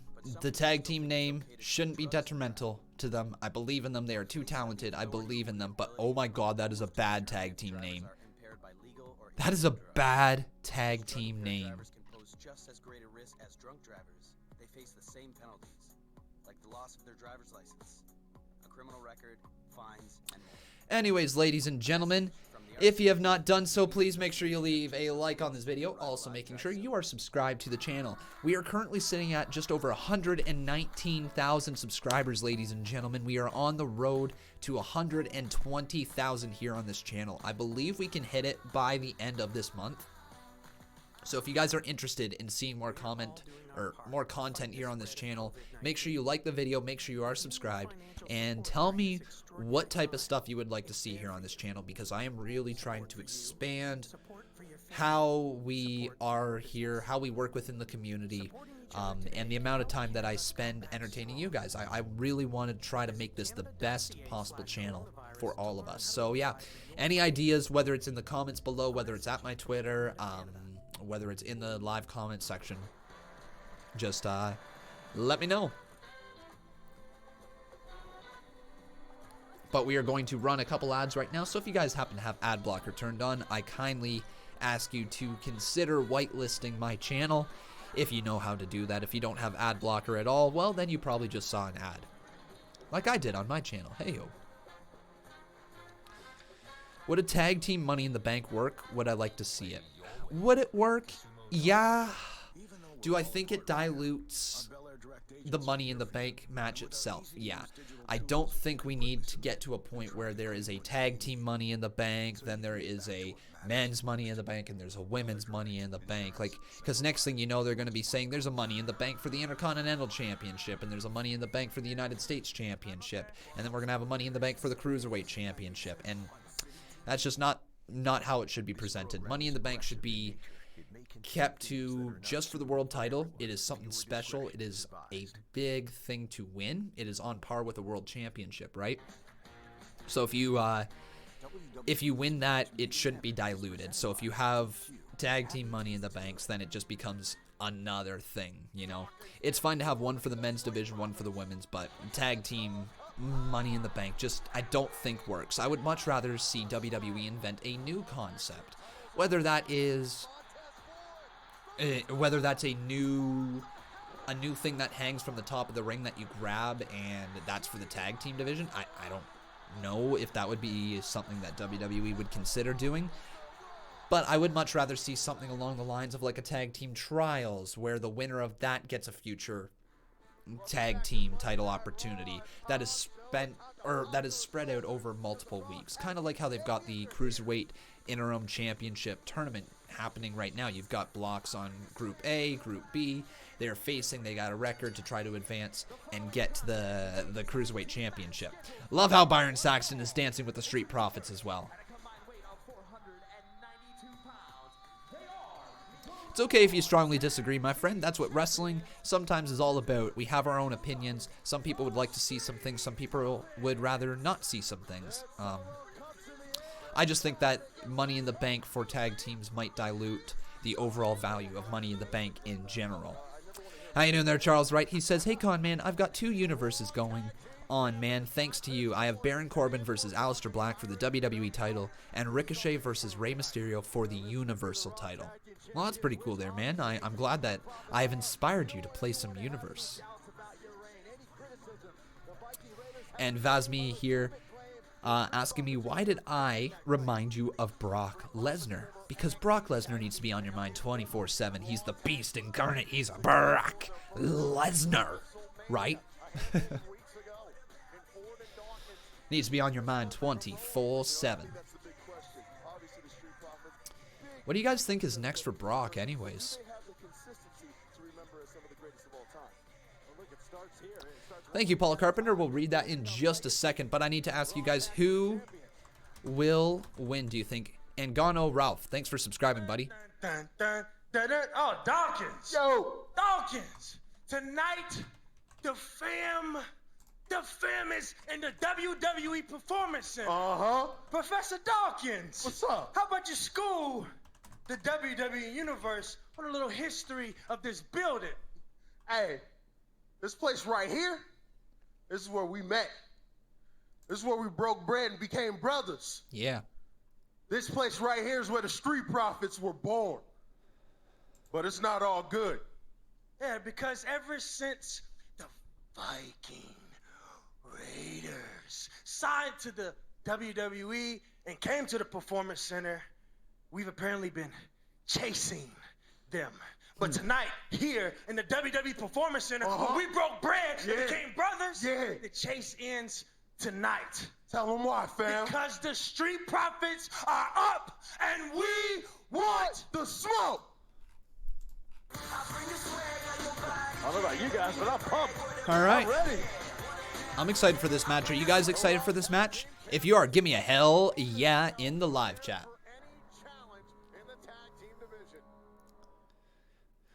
I wouldn't necessarily agree with that there, Kyle Cruz. I would go ahead and say the Street Profits have some more depth to their character than just being a stereotypical character. But I understand where you're coming from because they do dance down to the ring, and that is one of those stereotypes that WWE has had for their performers, right? So hopefully they can break through. I think WWE has given them a lot more character than just the fact that they dance down to the ring. Honestly, in a weird way, I think Street Profits represent the African American representation along with the New Day very, very well in WWE. It's not perfect, it's definitely not perfect, but I think between those two tag teams, it goes to show that you can be more than just a dancing gimmick. New Day twerks, but they twerk for fun, right? Street Profits, yeah, they do dance, but it's not necessarily their gimmick, right? I think that's the big difference there, is it's not their gimmick. It's not Fandango, who is a dancing gimmick. They just happen to dance because they love life, and you know what? Representing the culture, right?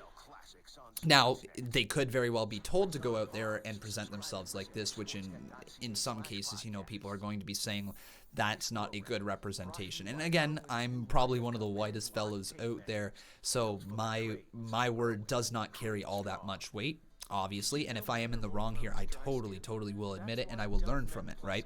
But I believe that, honestly, between the New Day and Street Profits, the representation is not that bad. It's certainly a lot better than it was 10 years ago, right? Fumbled. Cultaholic probably isn't stealing my thumbnails. What they probably have done is they've went to the same website that I have to take the same background that I have. Probably this photo right here is the one that they have over on their channel. I'm going to literally put it up on the screen right now. This one right here is probably the one that Cultaholic is using for their stream, and I'm using the same photo. That's available to the public on WWE.com, so they're not stealing my thumbnail if that is what you are seeing. No worries. The guys at Cultaholic are pretty cool. I actually quite like them. And shout out to Adam Pacitti. He was very supportive for what we were doing, raising the money towards the COVID-19 pandemic. So, yeah, shout out to you, Adam Pacitti. Shout out to you, bud. Mo Lester, thanks for subscribing, my friend. Welcome to the channel. Appreciate that there, Jayless. Really do, buddy. Thank you.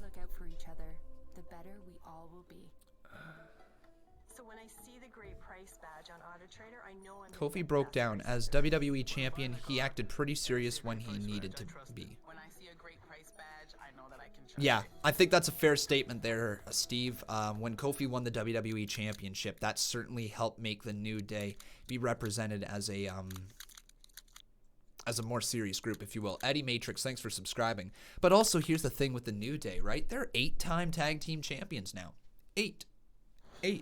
That's incredible. Like, what's the record for the most amount of tag team championships win? Edge and Christian? Is that who it is, or is it the Dudleys? I know Dudleys have won a shit ton of titles outside of WWE. I don't know of their actual records inside of WWE.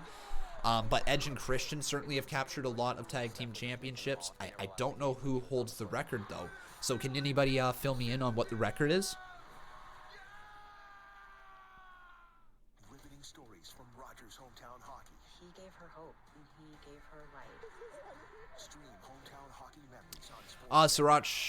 Sarasha, thank you for subscribing, my friend. Welcome to the channel. I'm just waiting to see here if anybody has an answer for me. They're 8-time and the longest reigning tag champs of all time. Yeah, longest reigning tag team champions of all time, but who has the most amount of tag team championships inside of the WWE? Dudley's with 8. So have they tied Dudley's for the most amount of tag team championships? Or is Team 3D at 9. People are saying, some people are saying 8, some people are saying 9.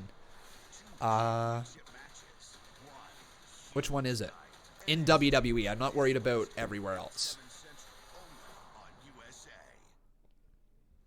We are back here on Monday Night Raw. 2 former NXT Tag Team Championship teams, the Viking Raiders against the reigning Raw Tag Team Champions. People saying, I legit don't know. Anyways. Edge has 12 reigns, but with different partners. That's what it is. Okay, so Edge has 12 reigns, but with different partners. But in terms of an individual... Oh! Oh, yikes. Montez Ford almost just snapped his ankle. Oh, boy, that could have been bad.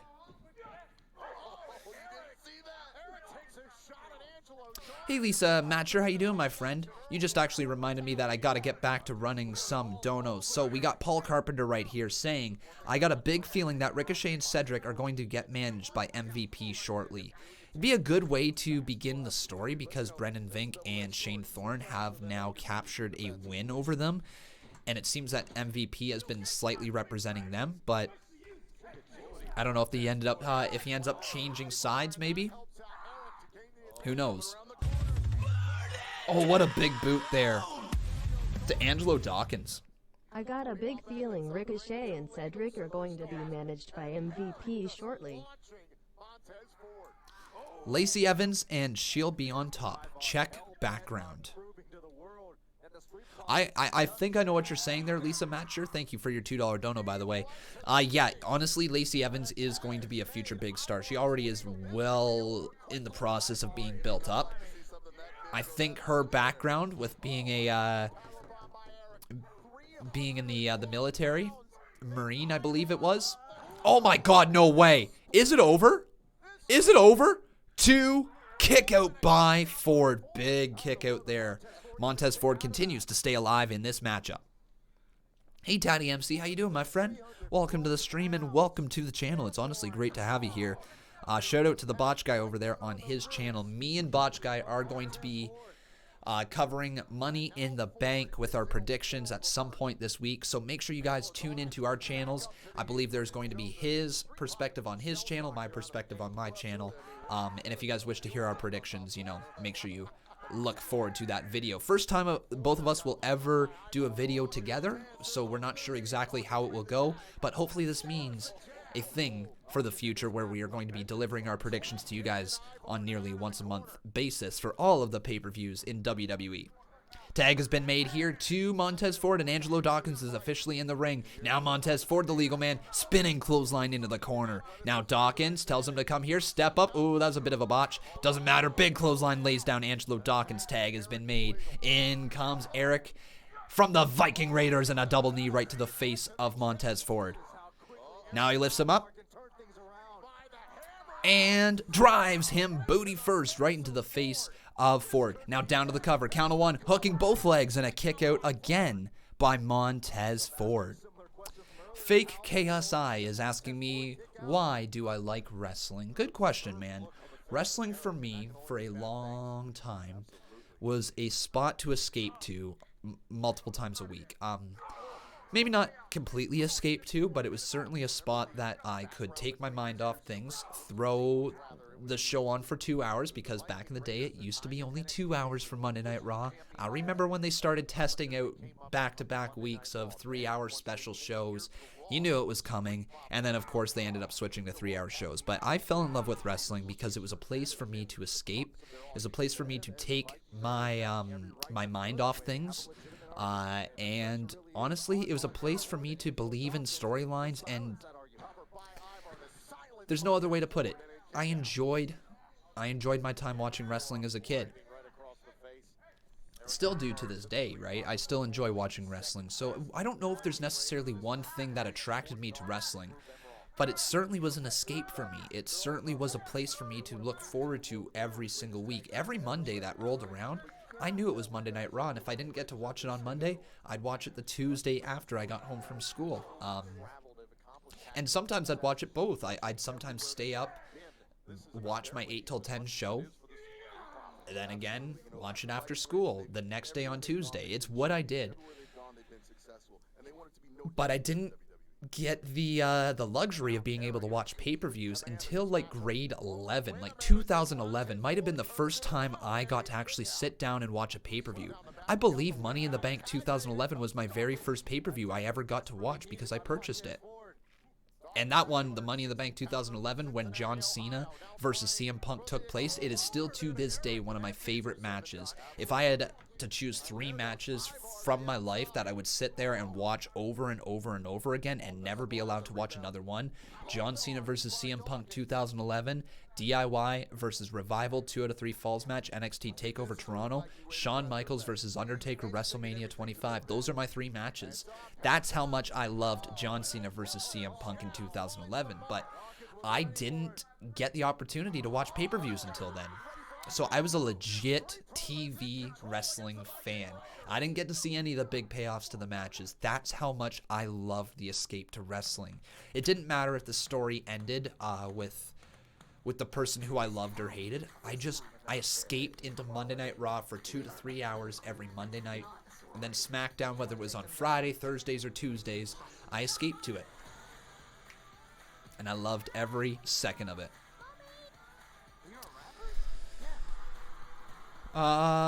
Any chance that Sarah Logan helps the Viking Raiders tonight? Yes. Big time chance that happens here tonight. I remember last week, I think it was, Sarah Logan was being heavily rumored, or 2 weeks ago, whatever it was heavily rumored to be making her return to Monday Night Raw. She didn't. I wonder if WWE kept her off TV just to make her surprise return be effective. Maybe the surprise return to align herself with the Viking Raiders is going to allow them to take the tag team titles away from the Street Profits, and then they've got themselves a feud, because you've got Bianca Belair with the Street Profits, you've got Sarah Logan with the Viking Raiders, 3-on-3, you know, you can extend the feud. It will be fun and it will be entertaining. I think that is a high opportunity. There is a high opportunity that takes place here tonight, I would say. Teal Chunga is saying, isn't Sarah Logan released? Technically, last we heard, yes, Sarah Logan is released, but there was a lot of rumors that after she got released, a lot of people went to bat for her backstage, and I think she has been hired back, but I don't know for sure, because we won't know until we see on TV, right? We will not know. Conman, in your opinion, what was the weakest booking and wrestling year in WWE? 2009? No, not 2009. Not 2009. 2010. 2010. I thought 2010 was a relatively weak year for wrestling. Well, I think 2009 was the rise of Jeff Hardy, if I'm not mistaken, and then the Christian and Randy Orton WWE Championship matches. That dominated 2009, right? 2010 was weak. It was really weak. And also, you know what, guys? Let's admit it here. Steve Taylor, you're absolutely right. 2018 was balls. It sucked. There were very few good moments from 2018. Like, let's remember, Shane McMahon dominated our TV screens for a long period of time. Let's also remember in 2018, I'm pretty sure the fans sat, or the Vince McMahon, the Shane McMahon, the Triple H, and Stephanie McMahons of the world sat there in center of the ring saying that we are going to be giving the WWE audience what they asked for. Then they went ahead and gave us Shane McMahon. WWE just, it kind of sucked in 2018. Was not good. 2016 was excellent, and here's the thing that I'm kind of sad about. If I remember all the way back to 2016, a lot of wrestling fans were still watching. It was a very popular product back in 2016. But the fan support went down during that year, and it's because WWE made this one booking decision. Was it 2017? Hang on, 2017, my bad. The one bad booking decision they made in 2017, I think it was, might be 2016, literally can't remember which year it was when they took the Universal title off of Kevin Owens to put on Goldberg. that was the point I think fan support for the company just went down. Everybody was ready to see a new face break into this business. Kevin Owens' story had been amazing. The Festival of Friendship had happened. It should have been Chris Jericho versus Kevin Owens for the Universal title at WrestleMania, and they took it off of him to put it on Goldberg. Unfortunately, that's what happened, right?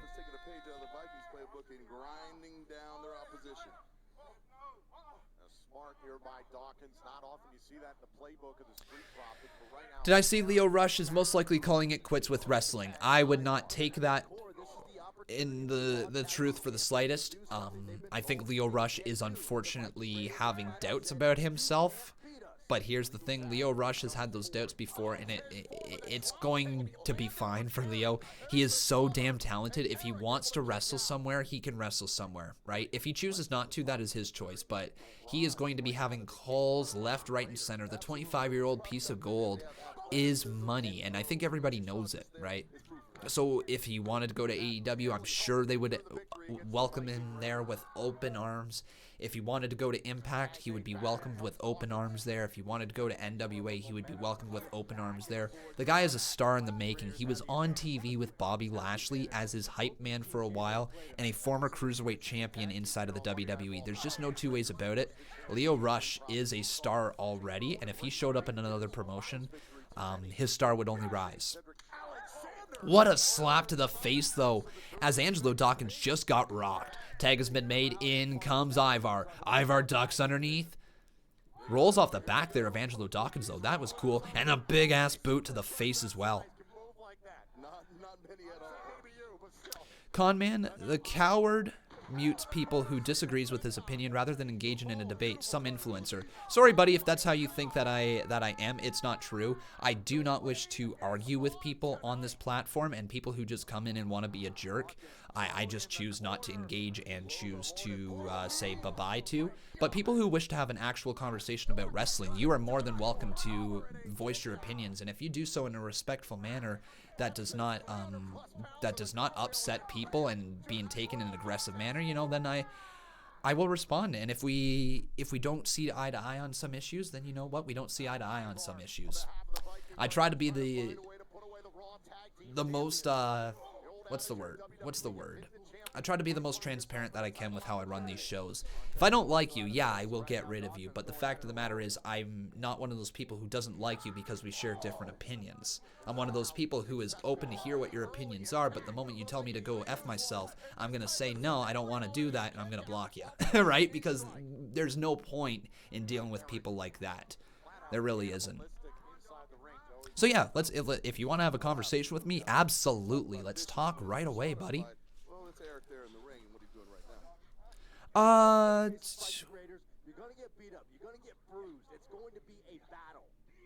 WW, who were you beforehand, if that's the case?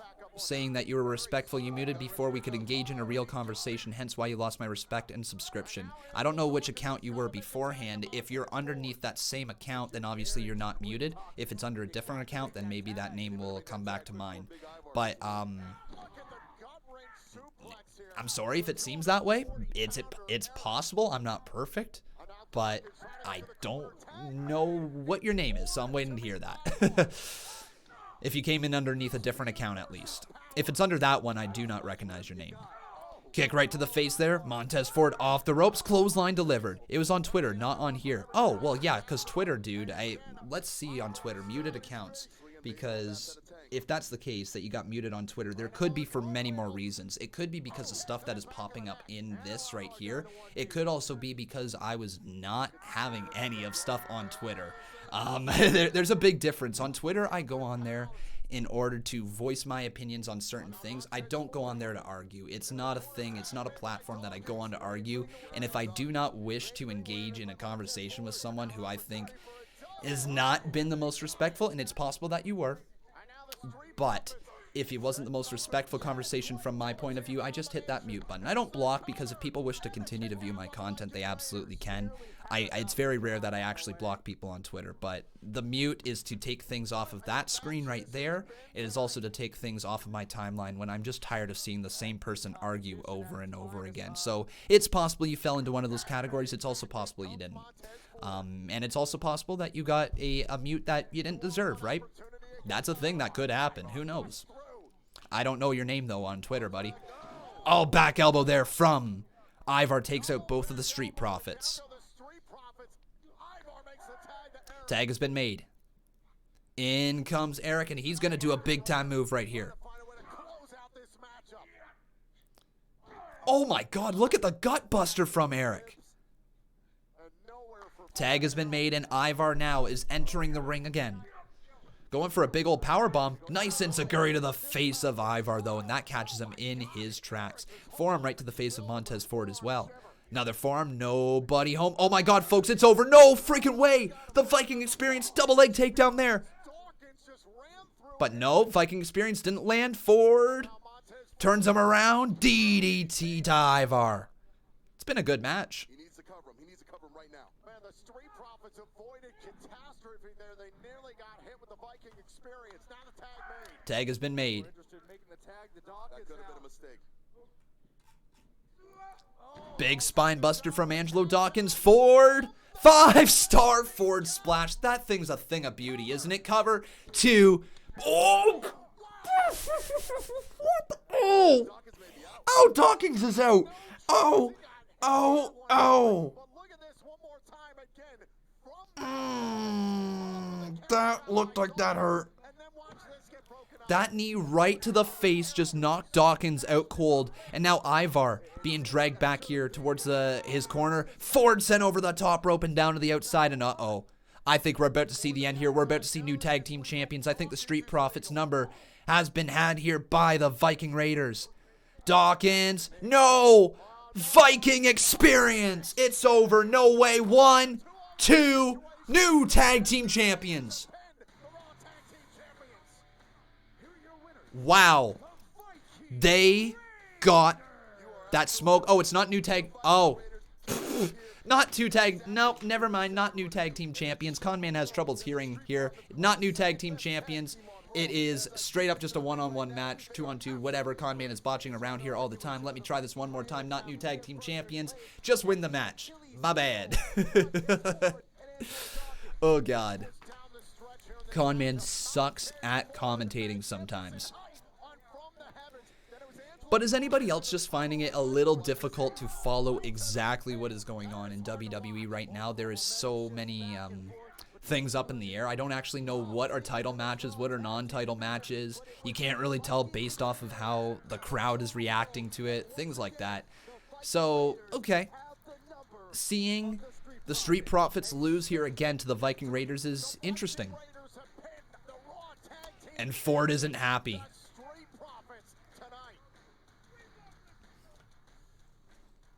Rightfully so. Drew, pardon me. Oh, McIntyre. Hi, Drew. Whoever I'm warming up, you always show up. Good to see you. Good to see you. I wanted to get your reaction on Murphy's comments from earlier this evening. He said not only does he think that Seth Rollins can beat you, but he knows he himself can beat you. Your response to that? You said that? Wow, I guess I claymored him a lot harder than I thought I did last week. Okay, buddy, Murphy, I don't even know his name. Does he even know his name? See, he's a very confused young man. The type of person that Seth Rollins preys upon. The vulnerable. Those at the lowest point of their career. He picks them up to do his bidding, and Murphy is very talented. But here's the thing. If he is willing to be sacrificed for his Messiah, and the Messiah is willing to sacrifice his disciple, then who am I to deny all the people a good old-fashioned slaughtering? Thank you, Drew.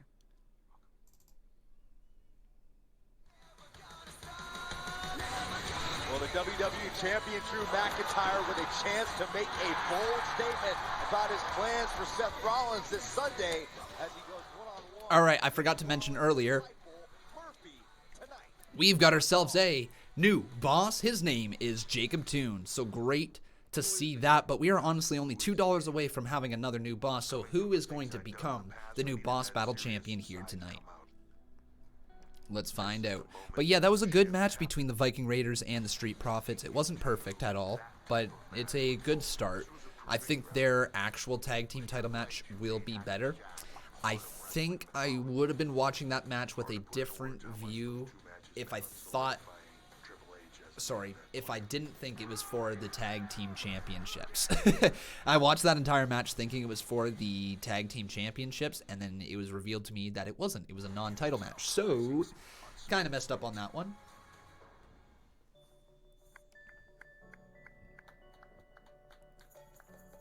What's your definition of someone who you consider disrespectful in a conversation? Someone who chooses not to see things at all from another person's point of view. If they go into a conversation with this mindset that I am right, this other person is wrong, and I'm going to argue everything to the point until my point comes across, that's fine to a point.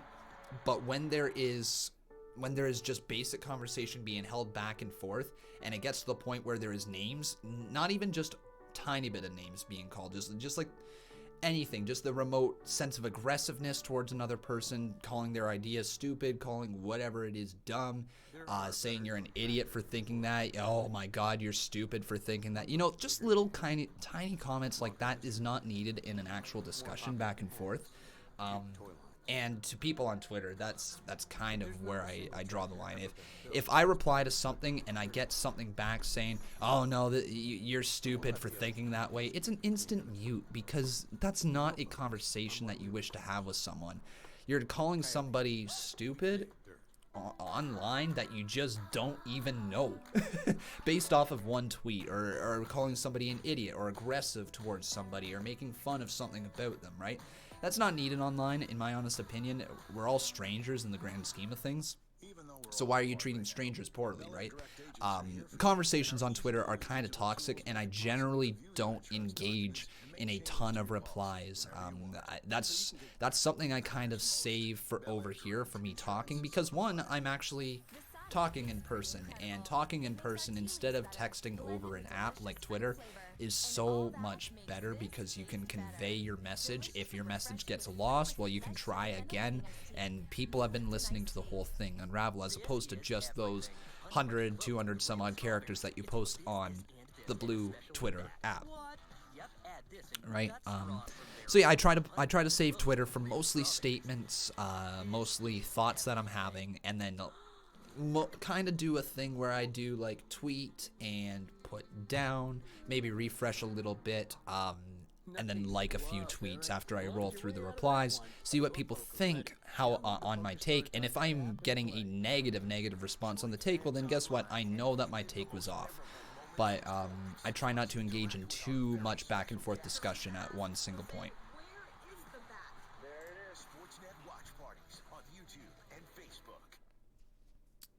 This program is aggressive in nature. So ready, Conman. I know this isn't wrestling. I wanted to tell you that my dream school announced any advice.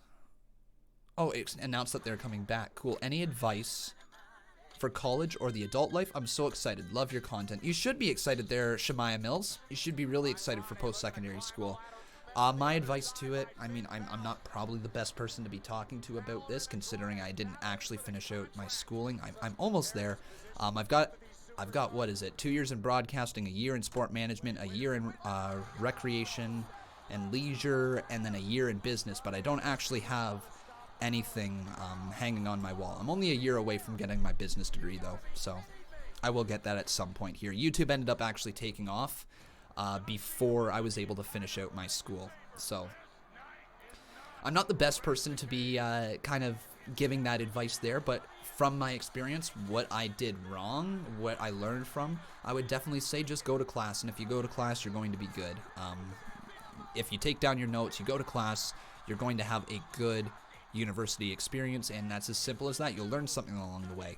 If you choose not to go to class, if you choose not to participate in everything, it is nothing more than you just wasting your money, and I can attest to that with my very first year in school. It took a little bit for me to figure out what it is I wanted to do, and it's also okay to admit to yourself that if you are in a program that you don't see yourself enjoying for the rest of your life, it's okay to tell yourself that I'm not enjoying this, I need to switch. Because you got to think of it this way: what is one extra year of your schooling life compared to another additional 30 years in the field that you end up getting a job in? Make sure it's something that you enjoy. Do something for you, not for the people around you, especially when it comes to schooling. Here's the Viking Raiders. Hi, gentlemen. Congratulations. Tonight you add yet another victory to your unbeaten streak against the Street Profits. What do you owe all of your success to? Charlie, this is not success. This is dominance. Look, we have a ton of respect for the Street Profits. In fact, I'd even say we like them. But the truth is, we are just the better team. Because the raid is on. Yes. And tonight, just like every night, we extinguished the smoke. Yes.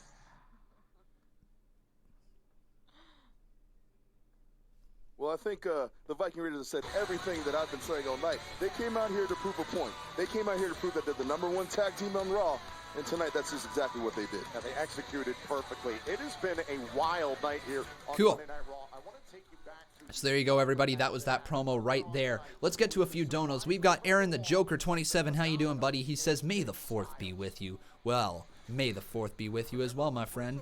Hopefully, if you guys are going to be watching some Star Wars movies later today, hopefully you watch the good ones. I don't know what I'm talking about. There we go.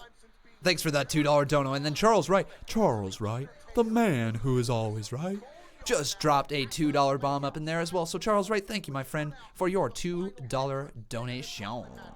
Oh yeah. Earlier tonight, we also saw AJ Styles return to the WWE, where he won the gauntlet match to qualify for Money in the Bank.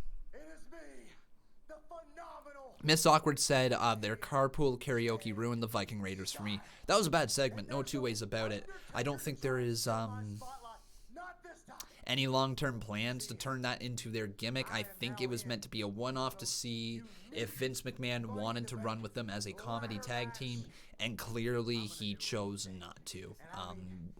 It could also be one of those things that Vince McMahon just wants to see if they are willing to do stuff that is not in their best interest, right?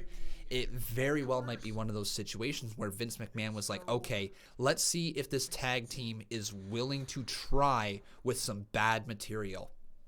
Here's Alistair Black. Tell me how it felt, AJ. As a matter of fact, tell all of us how it felt. How did it feel to be buried 6 feet deep? All alone in that darkness. Clawing for a way out, being swallowed by darkness. Yeah. I'll tell Remember, you one AJ thing and that Black it had a didn't do. feud. It didn't make you exactly more humble, did it? No, because now you're talking about throwing me off a building this Sunday. Well, AJ, if you somehow manage, if you somehow find a way to throw me off this building, pray that I don't get back up. Because I will climb that ladder. And I will take that Money in the Bank contract. And when that happens, you wish that you'd be buried deeper than just 6 feet. Wow. Okay, that's a promo. That's a promo. But coming up next, ladies and gentlemen, it's going to be the Queen Charlotte Flair. The NXT Women's Champion is on her way down to the ring next. Next here on Monday Night Raw. Oh, yeah. Cool. All right, let's get to some donos. So we had ourselves a $5 dono from Jordan Coggle. Jordan, thank you, my friend, for your donation. Right there. And I forgot totally who was going to become the new boss. So let's actually refresh that here first. I believe it was Aaron the Joker. Yes, it was, my friends. So with that, we've got ourselves a new boss. His name is Aaron the Joker. Thank you, my friend, on becoming the Boss Battle Champion. So one-time Boss Battle Champ right there. we've actually got ourselves a pretty close race right here. A lot of people who are one-time Boss Battle champions. From Botch Guy, Aled Thomas, Rowdy Hunter, Paul Carpenter, Cody Begg, Jordan Coggle, Raul Kapar, TNT 56 Ace, Jacob Toon, and Aaron the Joker. You guys are all one-time Boss Battle champions, so thank you for your continued support. Of course, then we've got ourselves the $2 dono from Addicted Chip right after Jordan Coggle, so thank you, Mr. Coggle. Let's roll the $5 first.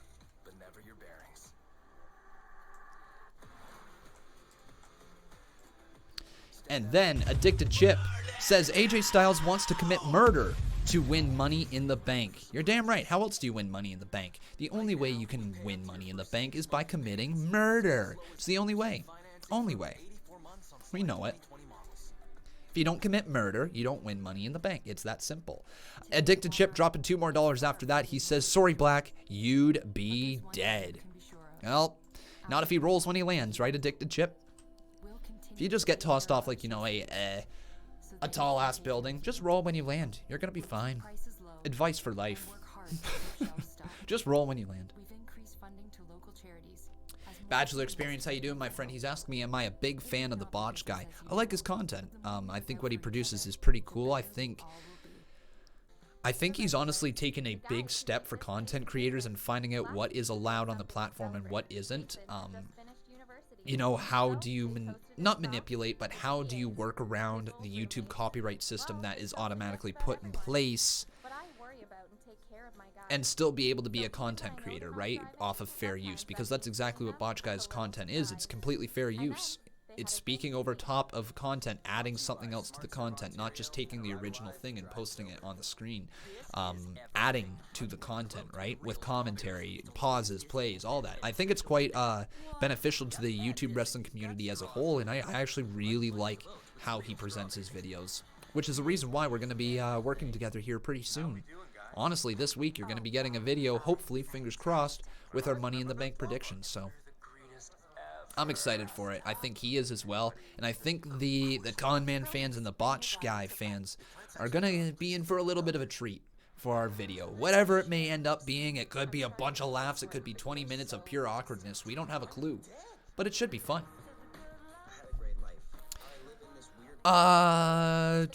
What happened to Becky Lynch? It looks like she's not going to be on Raw. Good question, Kyle Cruz. I think Becky Lynch is going to be left off the Money in the Bank pay-per-view. She has been working for a long time. She has been on top since last year's WrestleMania. No time off. I think the only time off that she had was for her and Seth Rollins. Maybe not even. I don't even know if they had time off together now that I think about it. I don't think they did. Anyways, Seth Rollins and Becky Lynch have been in the WWE for so long, so it just makes sense that Becky Lynch is getting a little bit of a break for this pay-per-view. Her title hasn't needed to be defended at every single pay-per-view. I truly don't believe any title needs to be defended at every single pay-per-view. So it's okay if Becky Lynch just kind of takes a step to the back seat here for this one and then comes back after with maybe a new feud. Maybe the next feud is as a result of the Money in the Bank cash-in. Who knows, right?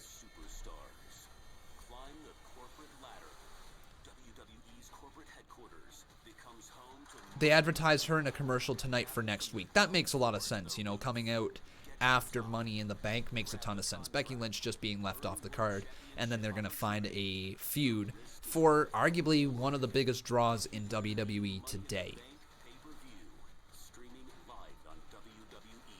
All I hope to God is that they don't rely on Nia Jax to like chokeslam somebody off the side of the building onto like this protective mat, because knowing Nia Jax, she would miss the mark. Here's the thing. They would say, hey, put it on the right there, and she would put it over there. Here's Rey Mysterio. Long enough to know what to expect before any match. With the exception of this Sunday, when I compete in the most unique Money in the Bank ladder match in history. For the first time ever, this match will not take place in the ring. This match will take place at the WWE headquarters. 6 men and 6 women will fight at the very same time from the ground floor to the roof of the corporate tower to reach the briefcase at the top of the headquarters. Yeah, I said roof. One bad decision, one wrong move, and that's all I wrote. This is by far the riskiest match of my career. But that briefcase, it contains a contract for a championship match. Anytime, any place. Which makes me realize that my career is closer to the end than the beginning. Ooh. I really don't know how many championship opportunities I have left. And yes, it's risky. But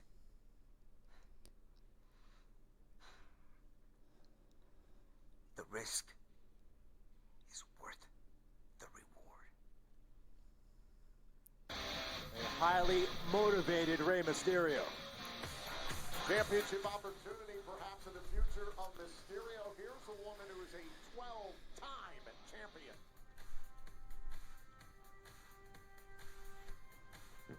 I'm wondering here, folks. I'm wondering if...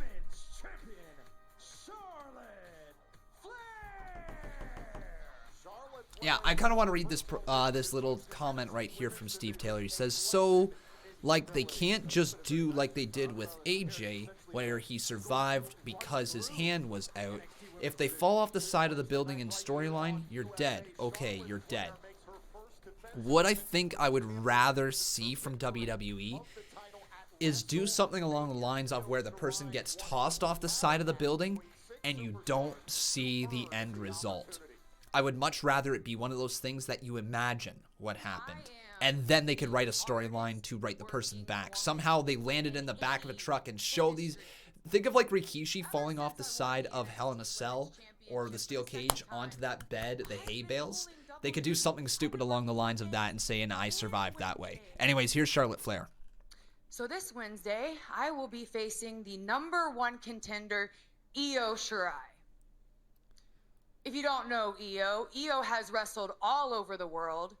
A few weeks ago, she won a brutal ladder match, making her the #1 contender, giving her the opportunity to face me. But on top of all of that, you know what Io said? She said that Charlotte Flair was her dream opponent. Man, that makes me happy. You know why? Because I get to make Io's dreams come true when she has the privilege of bowing down to the queen. Oh! What? Liv Morgan, ladies and gentlemen. Liv Morgan. Okay. Who's ready for a snack? Queen, remember me? Think really, really hard. I'm thinking. You want my attention, and I'm thinking that you want me to take the new Liv Morgan serious. Wow. Wow. I don't need you to take me seriously for taking a minute to figure out who I am or who I want to be. Wow, Char. Not all of us are born with silver frickin' spoons shoved up our ass. In our mouths. I also didn't have a daddy to walk me to school, let alone to the front of the line of my career of choice. But it's okay because I don't want you to worry about me figuring out who I am because sooner or later I'm gonna be a champion. All right. And Char, if that means I have to knock down a couple backstabbers or dethrone a self-entitled queen, well, blessed be. You don't know who you are. But you see, Liv, I know who I am. Yes, I am Ric Flair's daughter. Yes, I was born with a silver spoon. And guess what? I am damn proud of it. Ah, the elitist. I like it. You came out here being so authentic with your story. It's a shame because you just said the same thing about me that I've been hearing for years. You know what I thought you were going to say? I thought you were going to come out here and tell me that I was your dream opponent, like Io said. No, but it's because of you and Io. It's the way you guys want to compete with me. But both of you will bow down to the queen. Okay, cool. Well then, why don't we get a referee down here, Queenie, and see what happens? Okay, I'm down for that. Liv Morgan. Charlotte Flair versus Liv Morgan here tonight. I wonder if they plan on giving a win to Liv Morgan over Charlotte Flair here tonight. I wonder if they gave the win because Io Shirai distracting Charlotte Flair. Now, that probably won't happen. I don't envision Charlotte Flair losing to Liv Morgan here tonight. And I still do highly believe that Liv Morgan is not done with her character evolving. I think there is still 1 or 2 more steps of her character. The intro of her theme song is just creepy enough. Still that little tiny music box theme song. Just creepy enough to lead me to believe I still think there is some Fiend and Liv Morgan connections. I don't know how. I don't know how they would possibly get there at this point. But I still feel like there is something more there. I really do. I've been saying that since the day she came back. I've been saying I was getting mad Bray Wyatt vibes from Liv Morgan, and I still think I am. Anyways, we're going to quickly roll a couple ads right there. If you guys have not done so, please make sure you leave a like on this video. Also, making sure you are subscribed to the channel. And if you guys wish to support this channel, you can always consider dropping a little donation. It doesn't matter how much or how little, any little bit is appreciated to keep this channel rolling. Now sitting at just over 119,000 subscribers. Folks, if you subscribe to the channel, you could see your name pop up over there, and we are on the road to 120K. Getting real close to hitting that 120K mark. Well, not real close. We're under 1,000, put it that way. Eddie Matrix says, Conman, what if a WWE superstar was thrown out of a window of Vince's office while Vince is in it and be thrown through another window into the ground of floor and land on a truck? That sounds complicated. That sounds really complicated. I think the easiest way is to make you believe the person has been thrown off the side of a building and not show the final result and leave that open-ended. Even if it's never addressed again until that person comes back, I'm okay with it. But I would much rather see a shot of somebody getting tossed over a part of the building. Maybe that part of the building has something safe on the other side, but we just need the visual of them being tossed over. And I think if they do that, it could be really good. There's many safe ways they can do it. Many safe ways. There's certainly some ways that are not safe, but I don't think for a fact that anybody is truly going to be taking a bump off the side of a building. I think they're going to be smarter with that, with how they present it and how they make the throw look real off the side of the building. They better not drop this Liv gimmick like they do all the others. You never know, man. You never know, unfortunately, with WWE. You never know. Kyle Cruz says, is there a SmackDown ladder match? It's probably a dumb question to ask. There's no such thing as a dumb question, my friend. A question is a question, right? If you are wondering something, it's best to ask it. Now, sure, there may be questions that people shake their head at and say, that's a question. That's not one of those scenarios, though. SmackDown doesn't have a ladder match. It is going to be one single ladder match. It is going to be the men's Money in the Bank ladder match and the women's Money in the Bank ladder match combined together at the exact same time, with both briefcases hanging high above the building. This program is aggressive in nature. It may contain themes that are not suitable for everyone. Viewer discretion is advised. 7 stories onto concrete. It's 100% death if you're thrown onto it. Not if WWE presents it in a better way. It's also WWE, guys. We have literally seen people buried alive, lit on fire, thrown into rivers, lakes, what have you. The person is going to come back. Whoever it is. Oh, Jinder Mahal.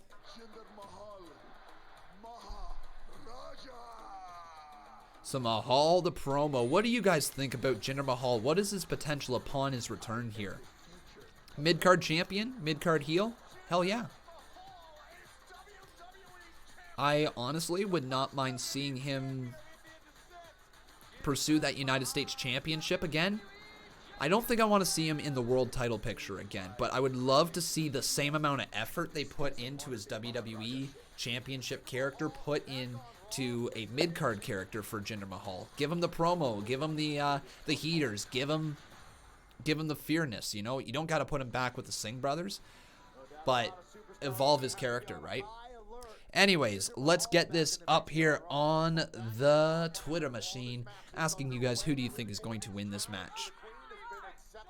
So who will win is the question. Hashtag WWE RAW. Step to the queen, to step to arguably the greatest superstar in the women's division. Here's the thing. If you come at the queen, you know what the saying is, you best not miss. And right now, Liv Morgan, she's biting off quite a large chunk of something she needs to chew off.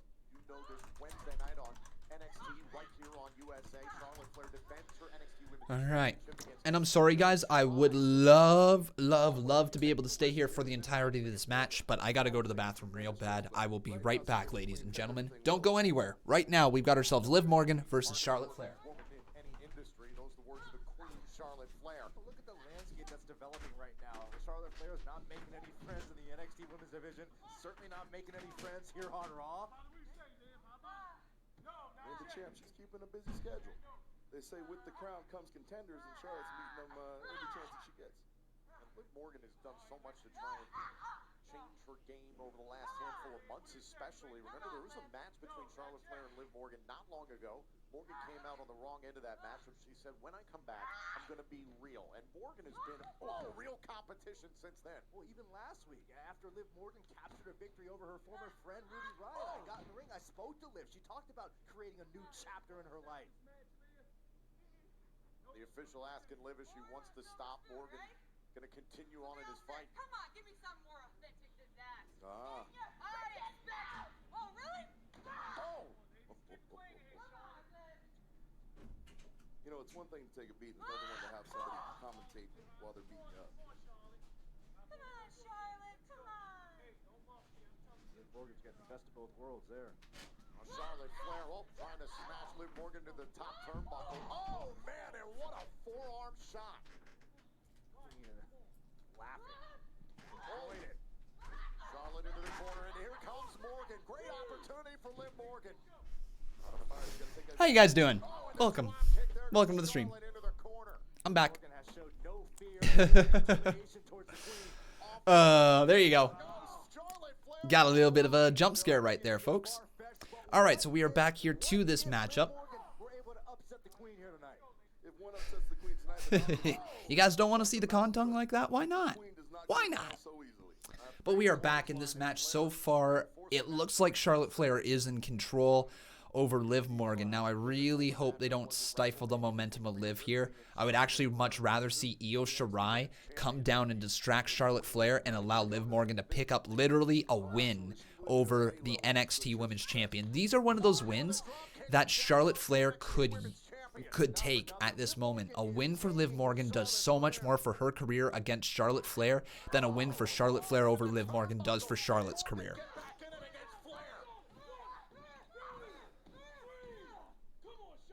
And Charlotte just stomping on the back of Liv Morgan as we go to commercial break. Holy, all right. I think I asked you guys who was going to win this match. Yes, here it is over on Twitter. As of right now, 55% of you say that Liv Morgan is going to win and 45% say Charlotte Flair, but that only has 11 votes. So what I gotta need you guys to do is I need you to go on over to twitter.com/Conman167 and vote in this poll right down here for who will win. Charlotte don't like putting people over. She's like her pops. Whoa, what? Jobs are being lost, but they're also being found. What? Even now, let's try that one again. Ric Flair is one of the greatest sellers of all time. All he did during his matches was put people over. You don't have to pick up the win in order to be put over against somebody like Ric Flair. Protects you from a lot of that. Armor all. Minimum. Yeah, no, Ric Flair is one of the greatest people of all time in getting other talent up to his level. Did he always put them over in a sense of a win? Not always, but he did. He did when the timing was right. When Ric Flair lost, it was for the right reasons.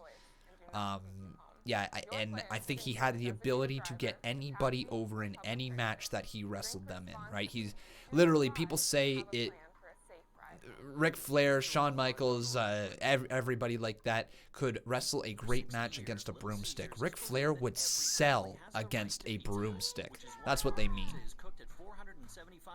Yeah, no, I don't agree with that statement there at all, actually.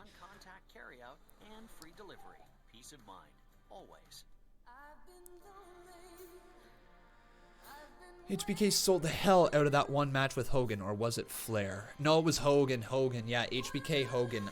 HBK, I think HBK did it as a joke, though, didn't he? I think HBK oversold that match because he wasn't happy with something. I don't actually know the results or the reasoning behind that, not the results. I don't know the reasoning behind that for sure. What I am really enjoying, though, is I'm really enjoying watching some old editions of Monday Night Raw because, man, I am learning so much about this business. I think at some point, I know I said here on this stream that I never envisioned myself going back through and watching like all the episodes of Monday Night Raw from the past. I didn't see myself necessarily doing that because, you know, I had seen the documentaries. I have heard of like all the legendary matches. I've seen a few of the pay-per-views that had, you know, the big matches that everybody talks about. But what makes wrestling so great is it's not always the top of the card, the big stories that are the stuff that is best on the show. I have thoroughly enjoyed watching the rise of The Rock in the Nation of Domination in 1997. Yeah, sure, The Rock is a giant deal. But the rise of The Rock was one of the coolest things to see. Starting 1997, he was Rocky Maivia. Ending 1997, he's a part of the Nation of Domination in a full-blown feud with Stone Cold Steve Austin, right? It was such a cool year for The Rock. So seeing things like that is the type of experience you get to see when you watch old episodes back. I had never done that, and I'm almost done 1997 now. We will move into 1998, but I'm still just at kind of the start of the Attitude Era. Got a lot of wrestling still to watch, and I'm probably going to watch some more here tonight once Becca falls asleep, most likely. Oh, spinning back fist, no one home. Charlotte Flair gets knocked down by a huge lariat from Liv Morgan, and Liv Morgan lands another one. There you go. Shawn did that because he wanted a trilogy with Hogan, and Hogan didn't want that, and Hogan wanted to win that match. Makes sense. Jayless saying, Conman, have you ever considered a wrestling school in your area as a manager or even a referee character? Sorry if you've been asked this a million times. I've never given it a true look into getting into wrestling. To be quite honest, it's not something that I think, I don't know. It's tough to say because I would love to do it. To be quite honest, I would love to do it, but I'm not sure if I'm in a position that I really want to go to a wrestling school and do that. You know what I mean? Like, it would be cool if the opportunity ever came around naturally, but am I looking to go out of my way and train necessarily to become a part of wrestling? Not particularly. Someday I would love to get to be able to take a bump in a wrestling ring. I want to know what that pain is like. I want to know what it is like to take a flat back bump in a wrestling ring. That is one thing I want to do.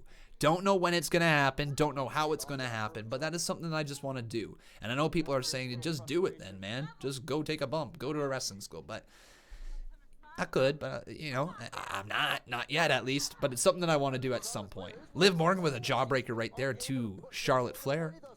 Liv Morgan. Oh, what a code breaker. What? Double knee to the face there of Charlotte Flair, and she's hurt. I mean, Charlotte is reeling right now. I've never seen her in this. Mr. Peacock Fraser says, wait, Conman, how old are you? I am 24, turning 25 in a month. Literally a month today, ladies and gentlemen. I turned 25. I can't believe I'm going to be a quarter of a century old. Ah, God, what a power bomb there from Charlotte Flair to Liv Morgan. Down to the cover. Kick out by Lil Liv.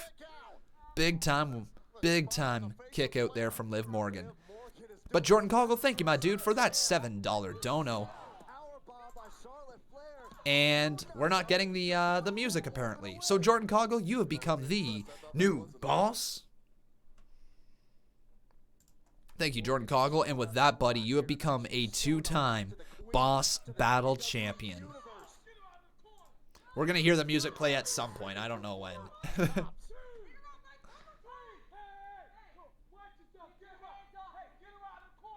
Conman is getting old. Yo, Becca loves pointing out every time she finds a little gray hair in the side of my head. Oh, no. Charlotte Flair. She going to pick up the win here, turning her over. Boston Crab locked in. You are getting bad luck there, Jordan Coggle. That's the second time that has happened to you here tonight. Probably going to get the music playing any moment here. Look at her wrenching on that Boston Crab. Liv Morgan is stuck in it deep. Liv gets to the bottom rope just in the nick of time. You know, at this point, you got to wonder if Liv Morgan still thinks this is worth the effort. Of course it's got to be worth the effort. Sam Hunt says, Conman, I have trained as a wrestler, and let me tell you, it's hard and demanding. You have to commit, and not only that, listen to what you're being taught, or you will painfully learn why. Like, it's not an easy thing to learn. It's a thing that is daunting as hell, right? To go and take a bump. Charlotte Flair contemplating her next form of attack. Morgan right there to meet her. Wait, what? Khan's younger than Wrestling Days. I don't believe I'm younger than Wrestling Days. Wrestling Days is younger than me, last I heard. Oh my god, what a code breaker from Liv Morgan. Like, isn't Wrestling Days like only 21 years old? There it is. Shock the system. Bam, bam, bam, bam, bam, bam, bam, bam.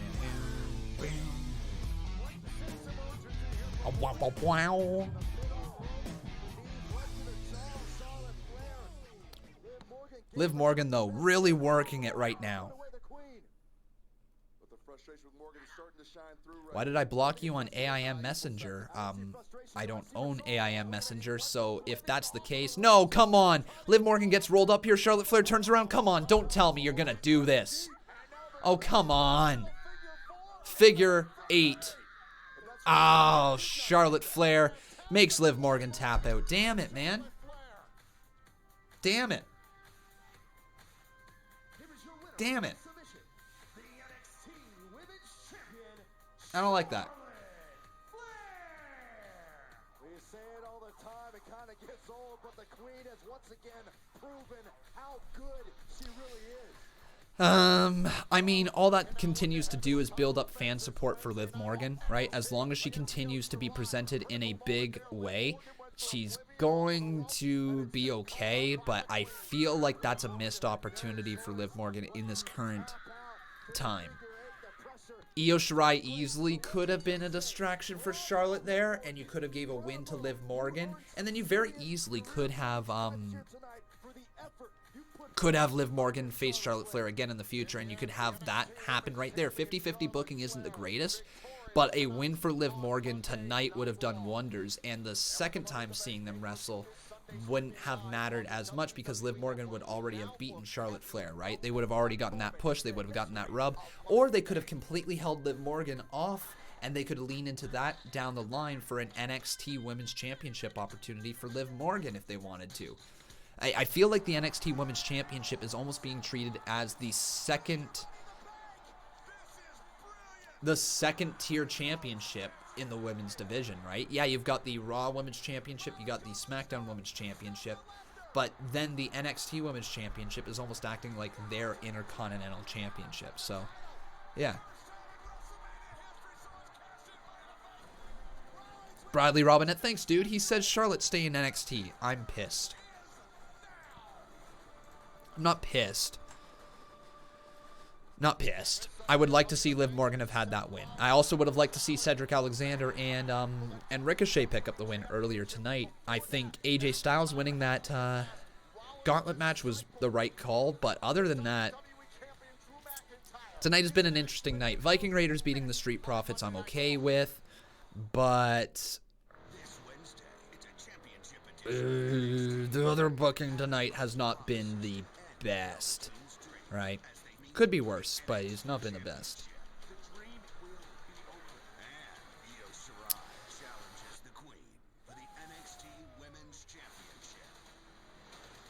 Truth and Santino have similar gimmicks.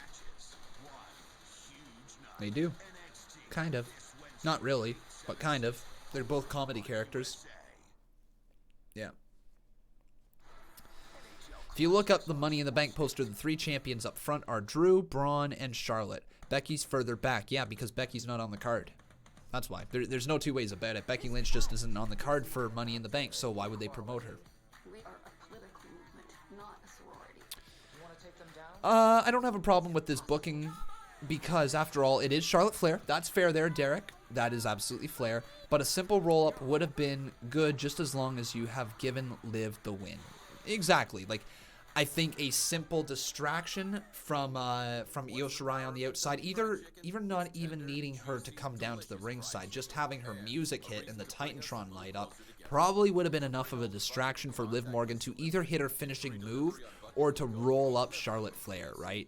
I think that was a bit of a missed call.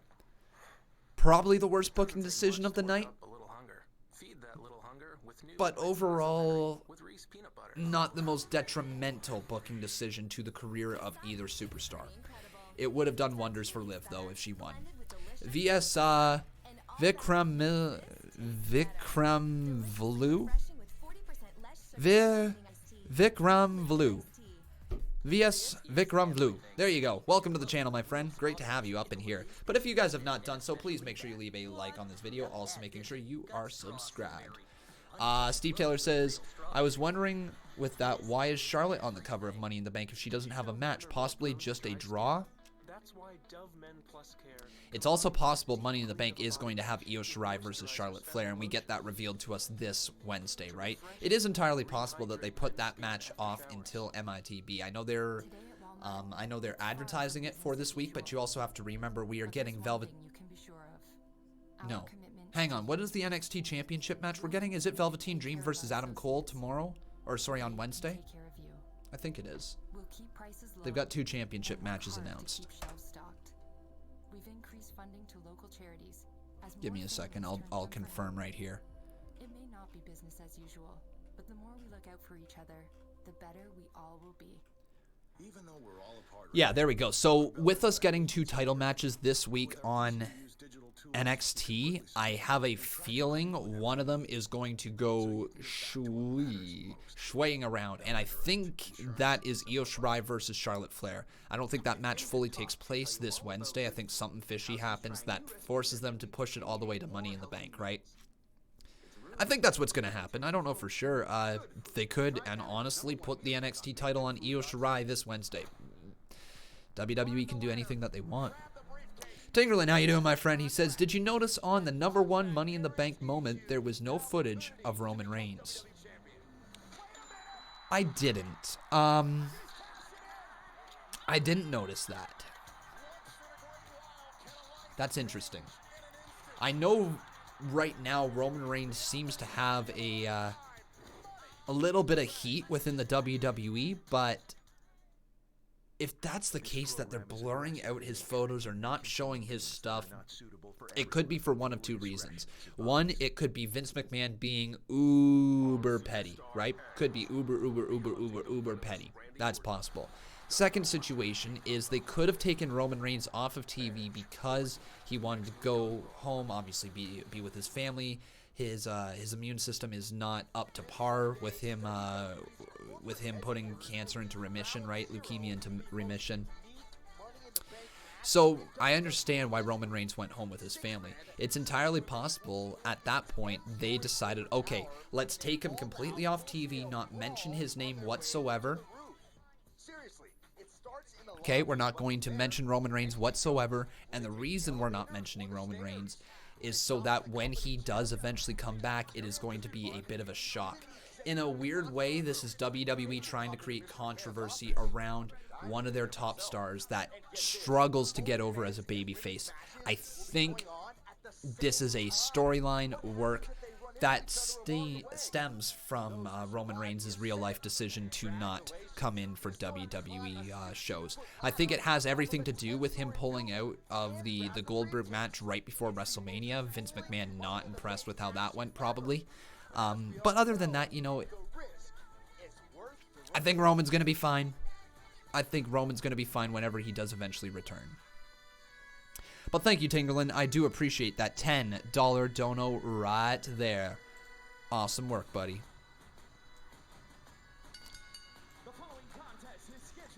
Boom. So let's roll this 10 buck dono. Behold the king. The king of kings. On your knees, dog. Woo! There we go. It is Drew McIntyre on his way down to the ring. The WWE Champion is about to make you all bow down to the king. Did you notice on the number 1 MITV moment there was no footage of Roman Reigns?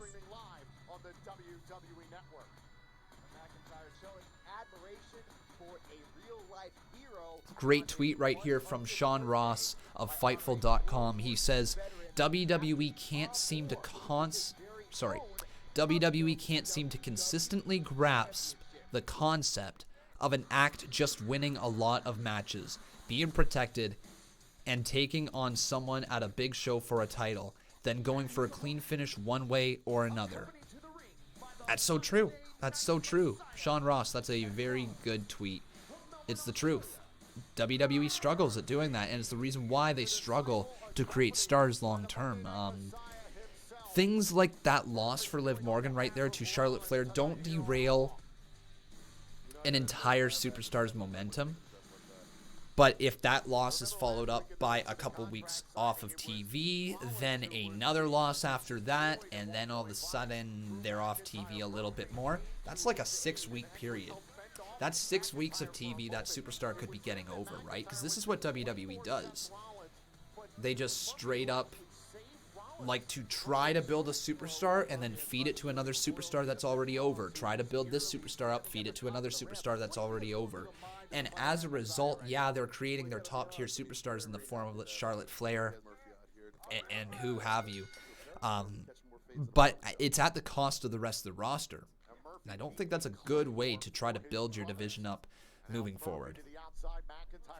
Anyways, everyone, this is our final match of the evening. We've got 9 minutes remaining in the show, so I hope you guys have enjoyed the show here tonight. If you have, make sure you smack a like on the video. Also, making sure you are subscribed here to the channel.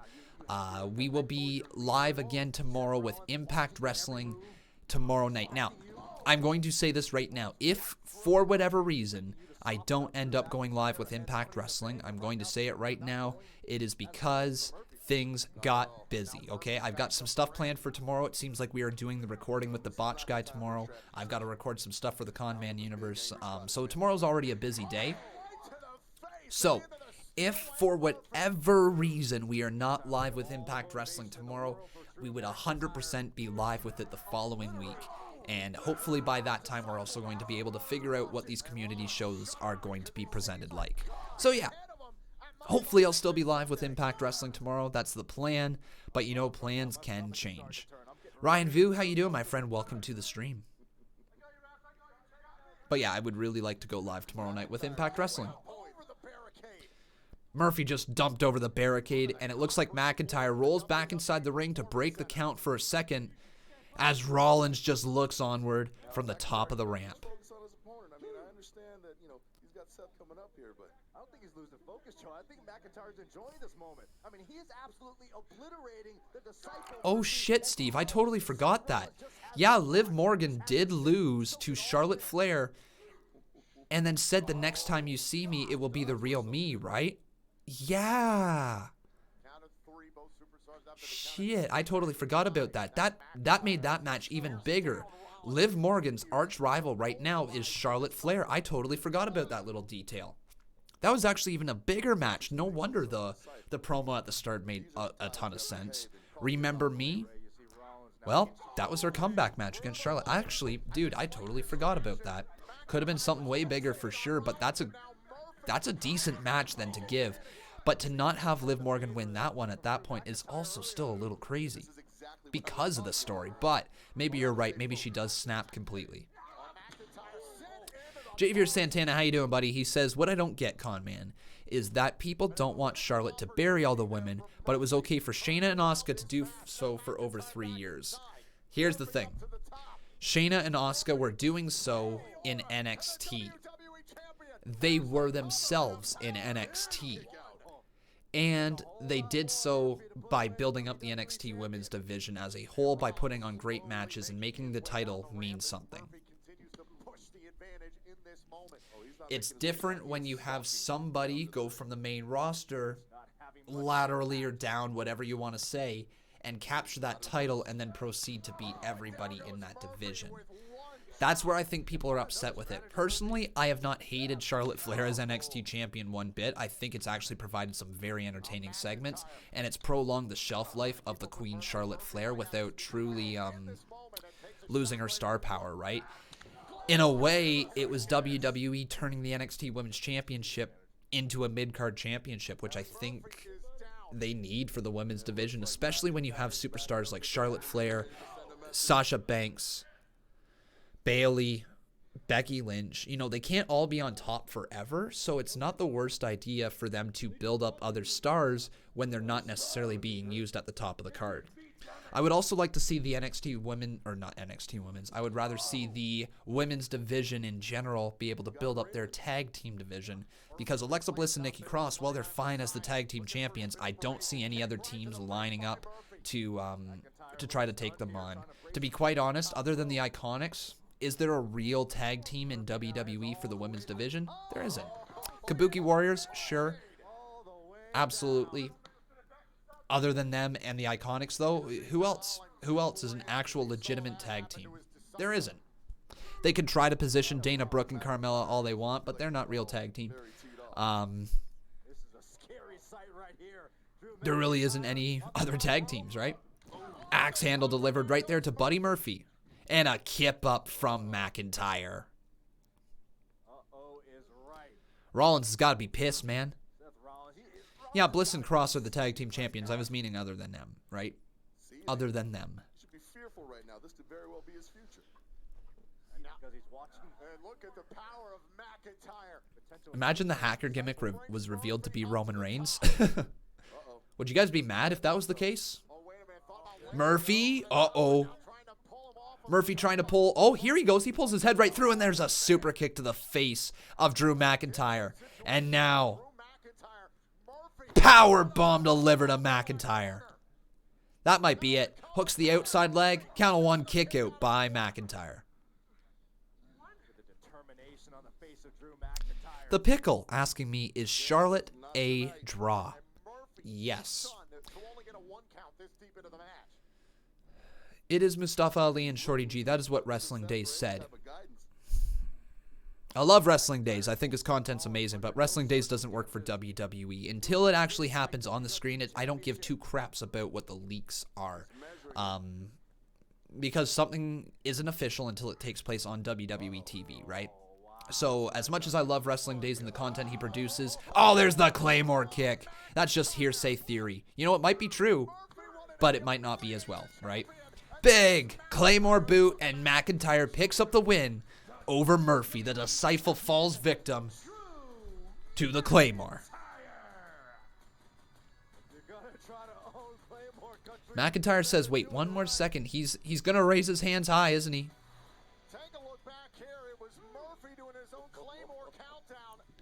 Oh, got Claymore right in his chin. Uh-oh, but Rollins here. Is we about to see a fight? That wasn't good English. I'm a very impatient man. Please, let's do this right now.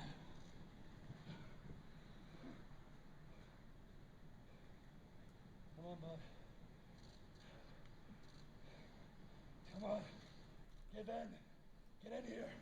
Fight me. Fight me, Seth. Come on, I'll get on my damn knees if you fight me right now. You gonna fight him? Oh no, he runs away.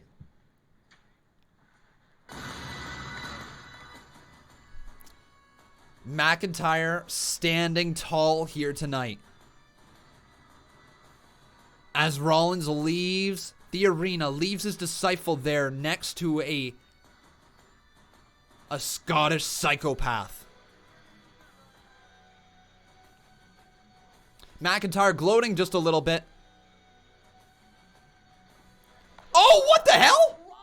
Oh, Rollins is back in the arena with a super kick out of nowhere. Oh, no, that's not good. Rollins just super kicked the WWE champion right in his face.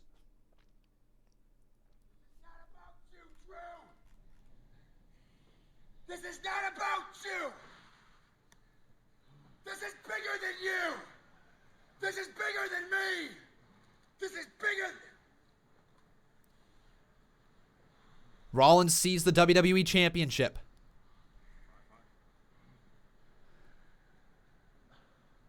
Putting his hands on it.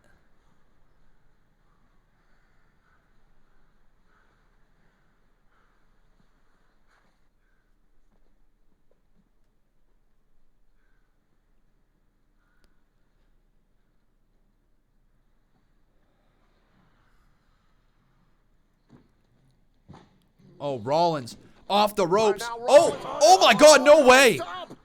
Kip up head, butt delivered. Uh-oh, I think Rollins is about to run into a Claymore. I think Seth Rollins is about to run into a Claymore, ladies and gentlemen. Oh, but Rollins moves out of the way. And Rollins in retreat here at the end of the show. So you know what? It's a decent way to get you excited for their match. I've actually been enjoying this program between Seth Rollins and Drew McIntyre.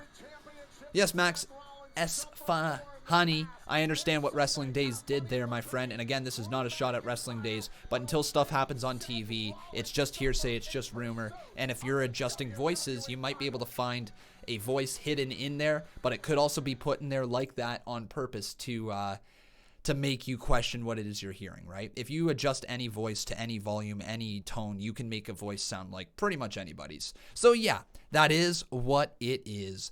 But everybody, that is going to bring us to the end of the show here today. I hope you guys enjoyed the show. If you did, make sure you leave a like on the video. Also making sure you are subscribed to the channel.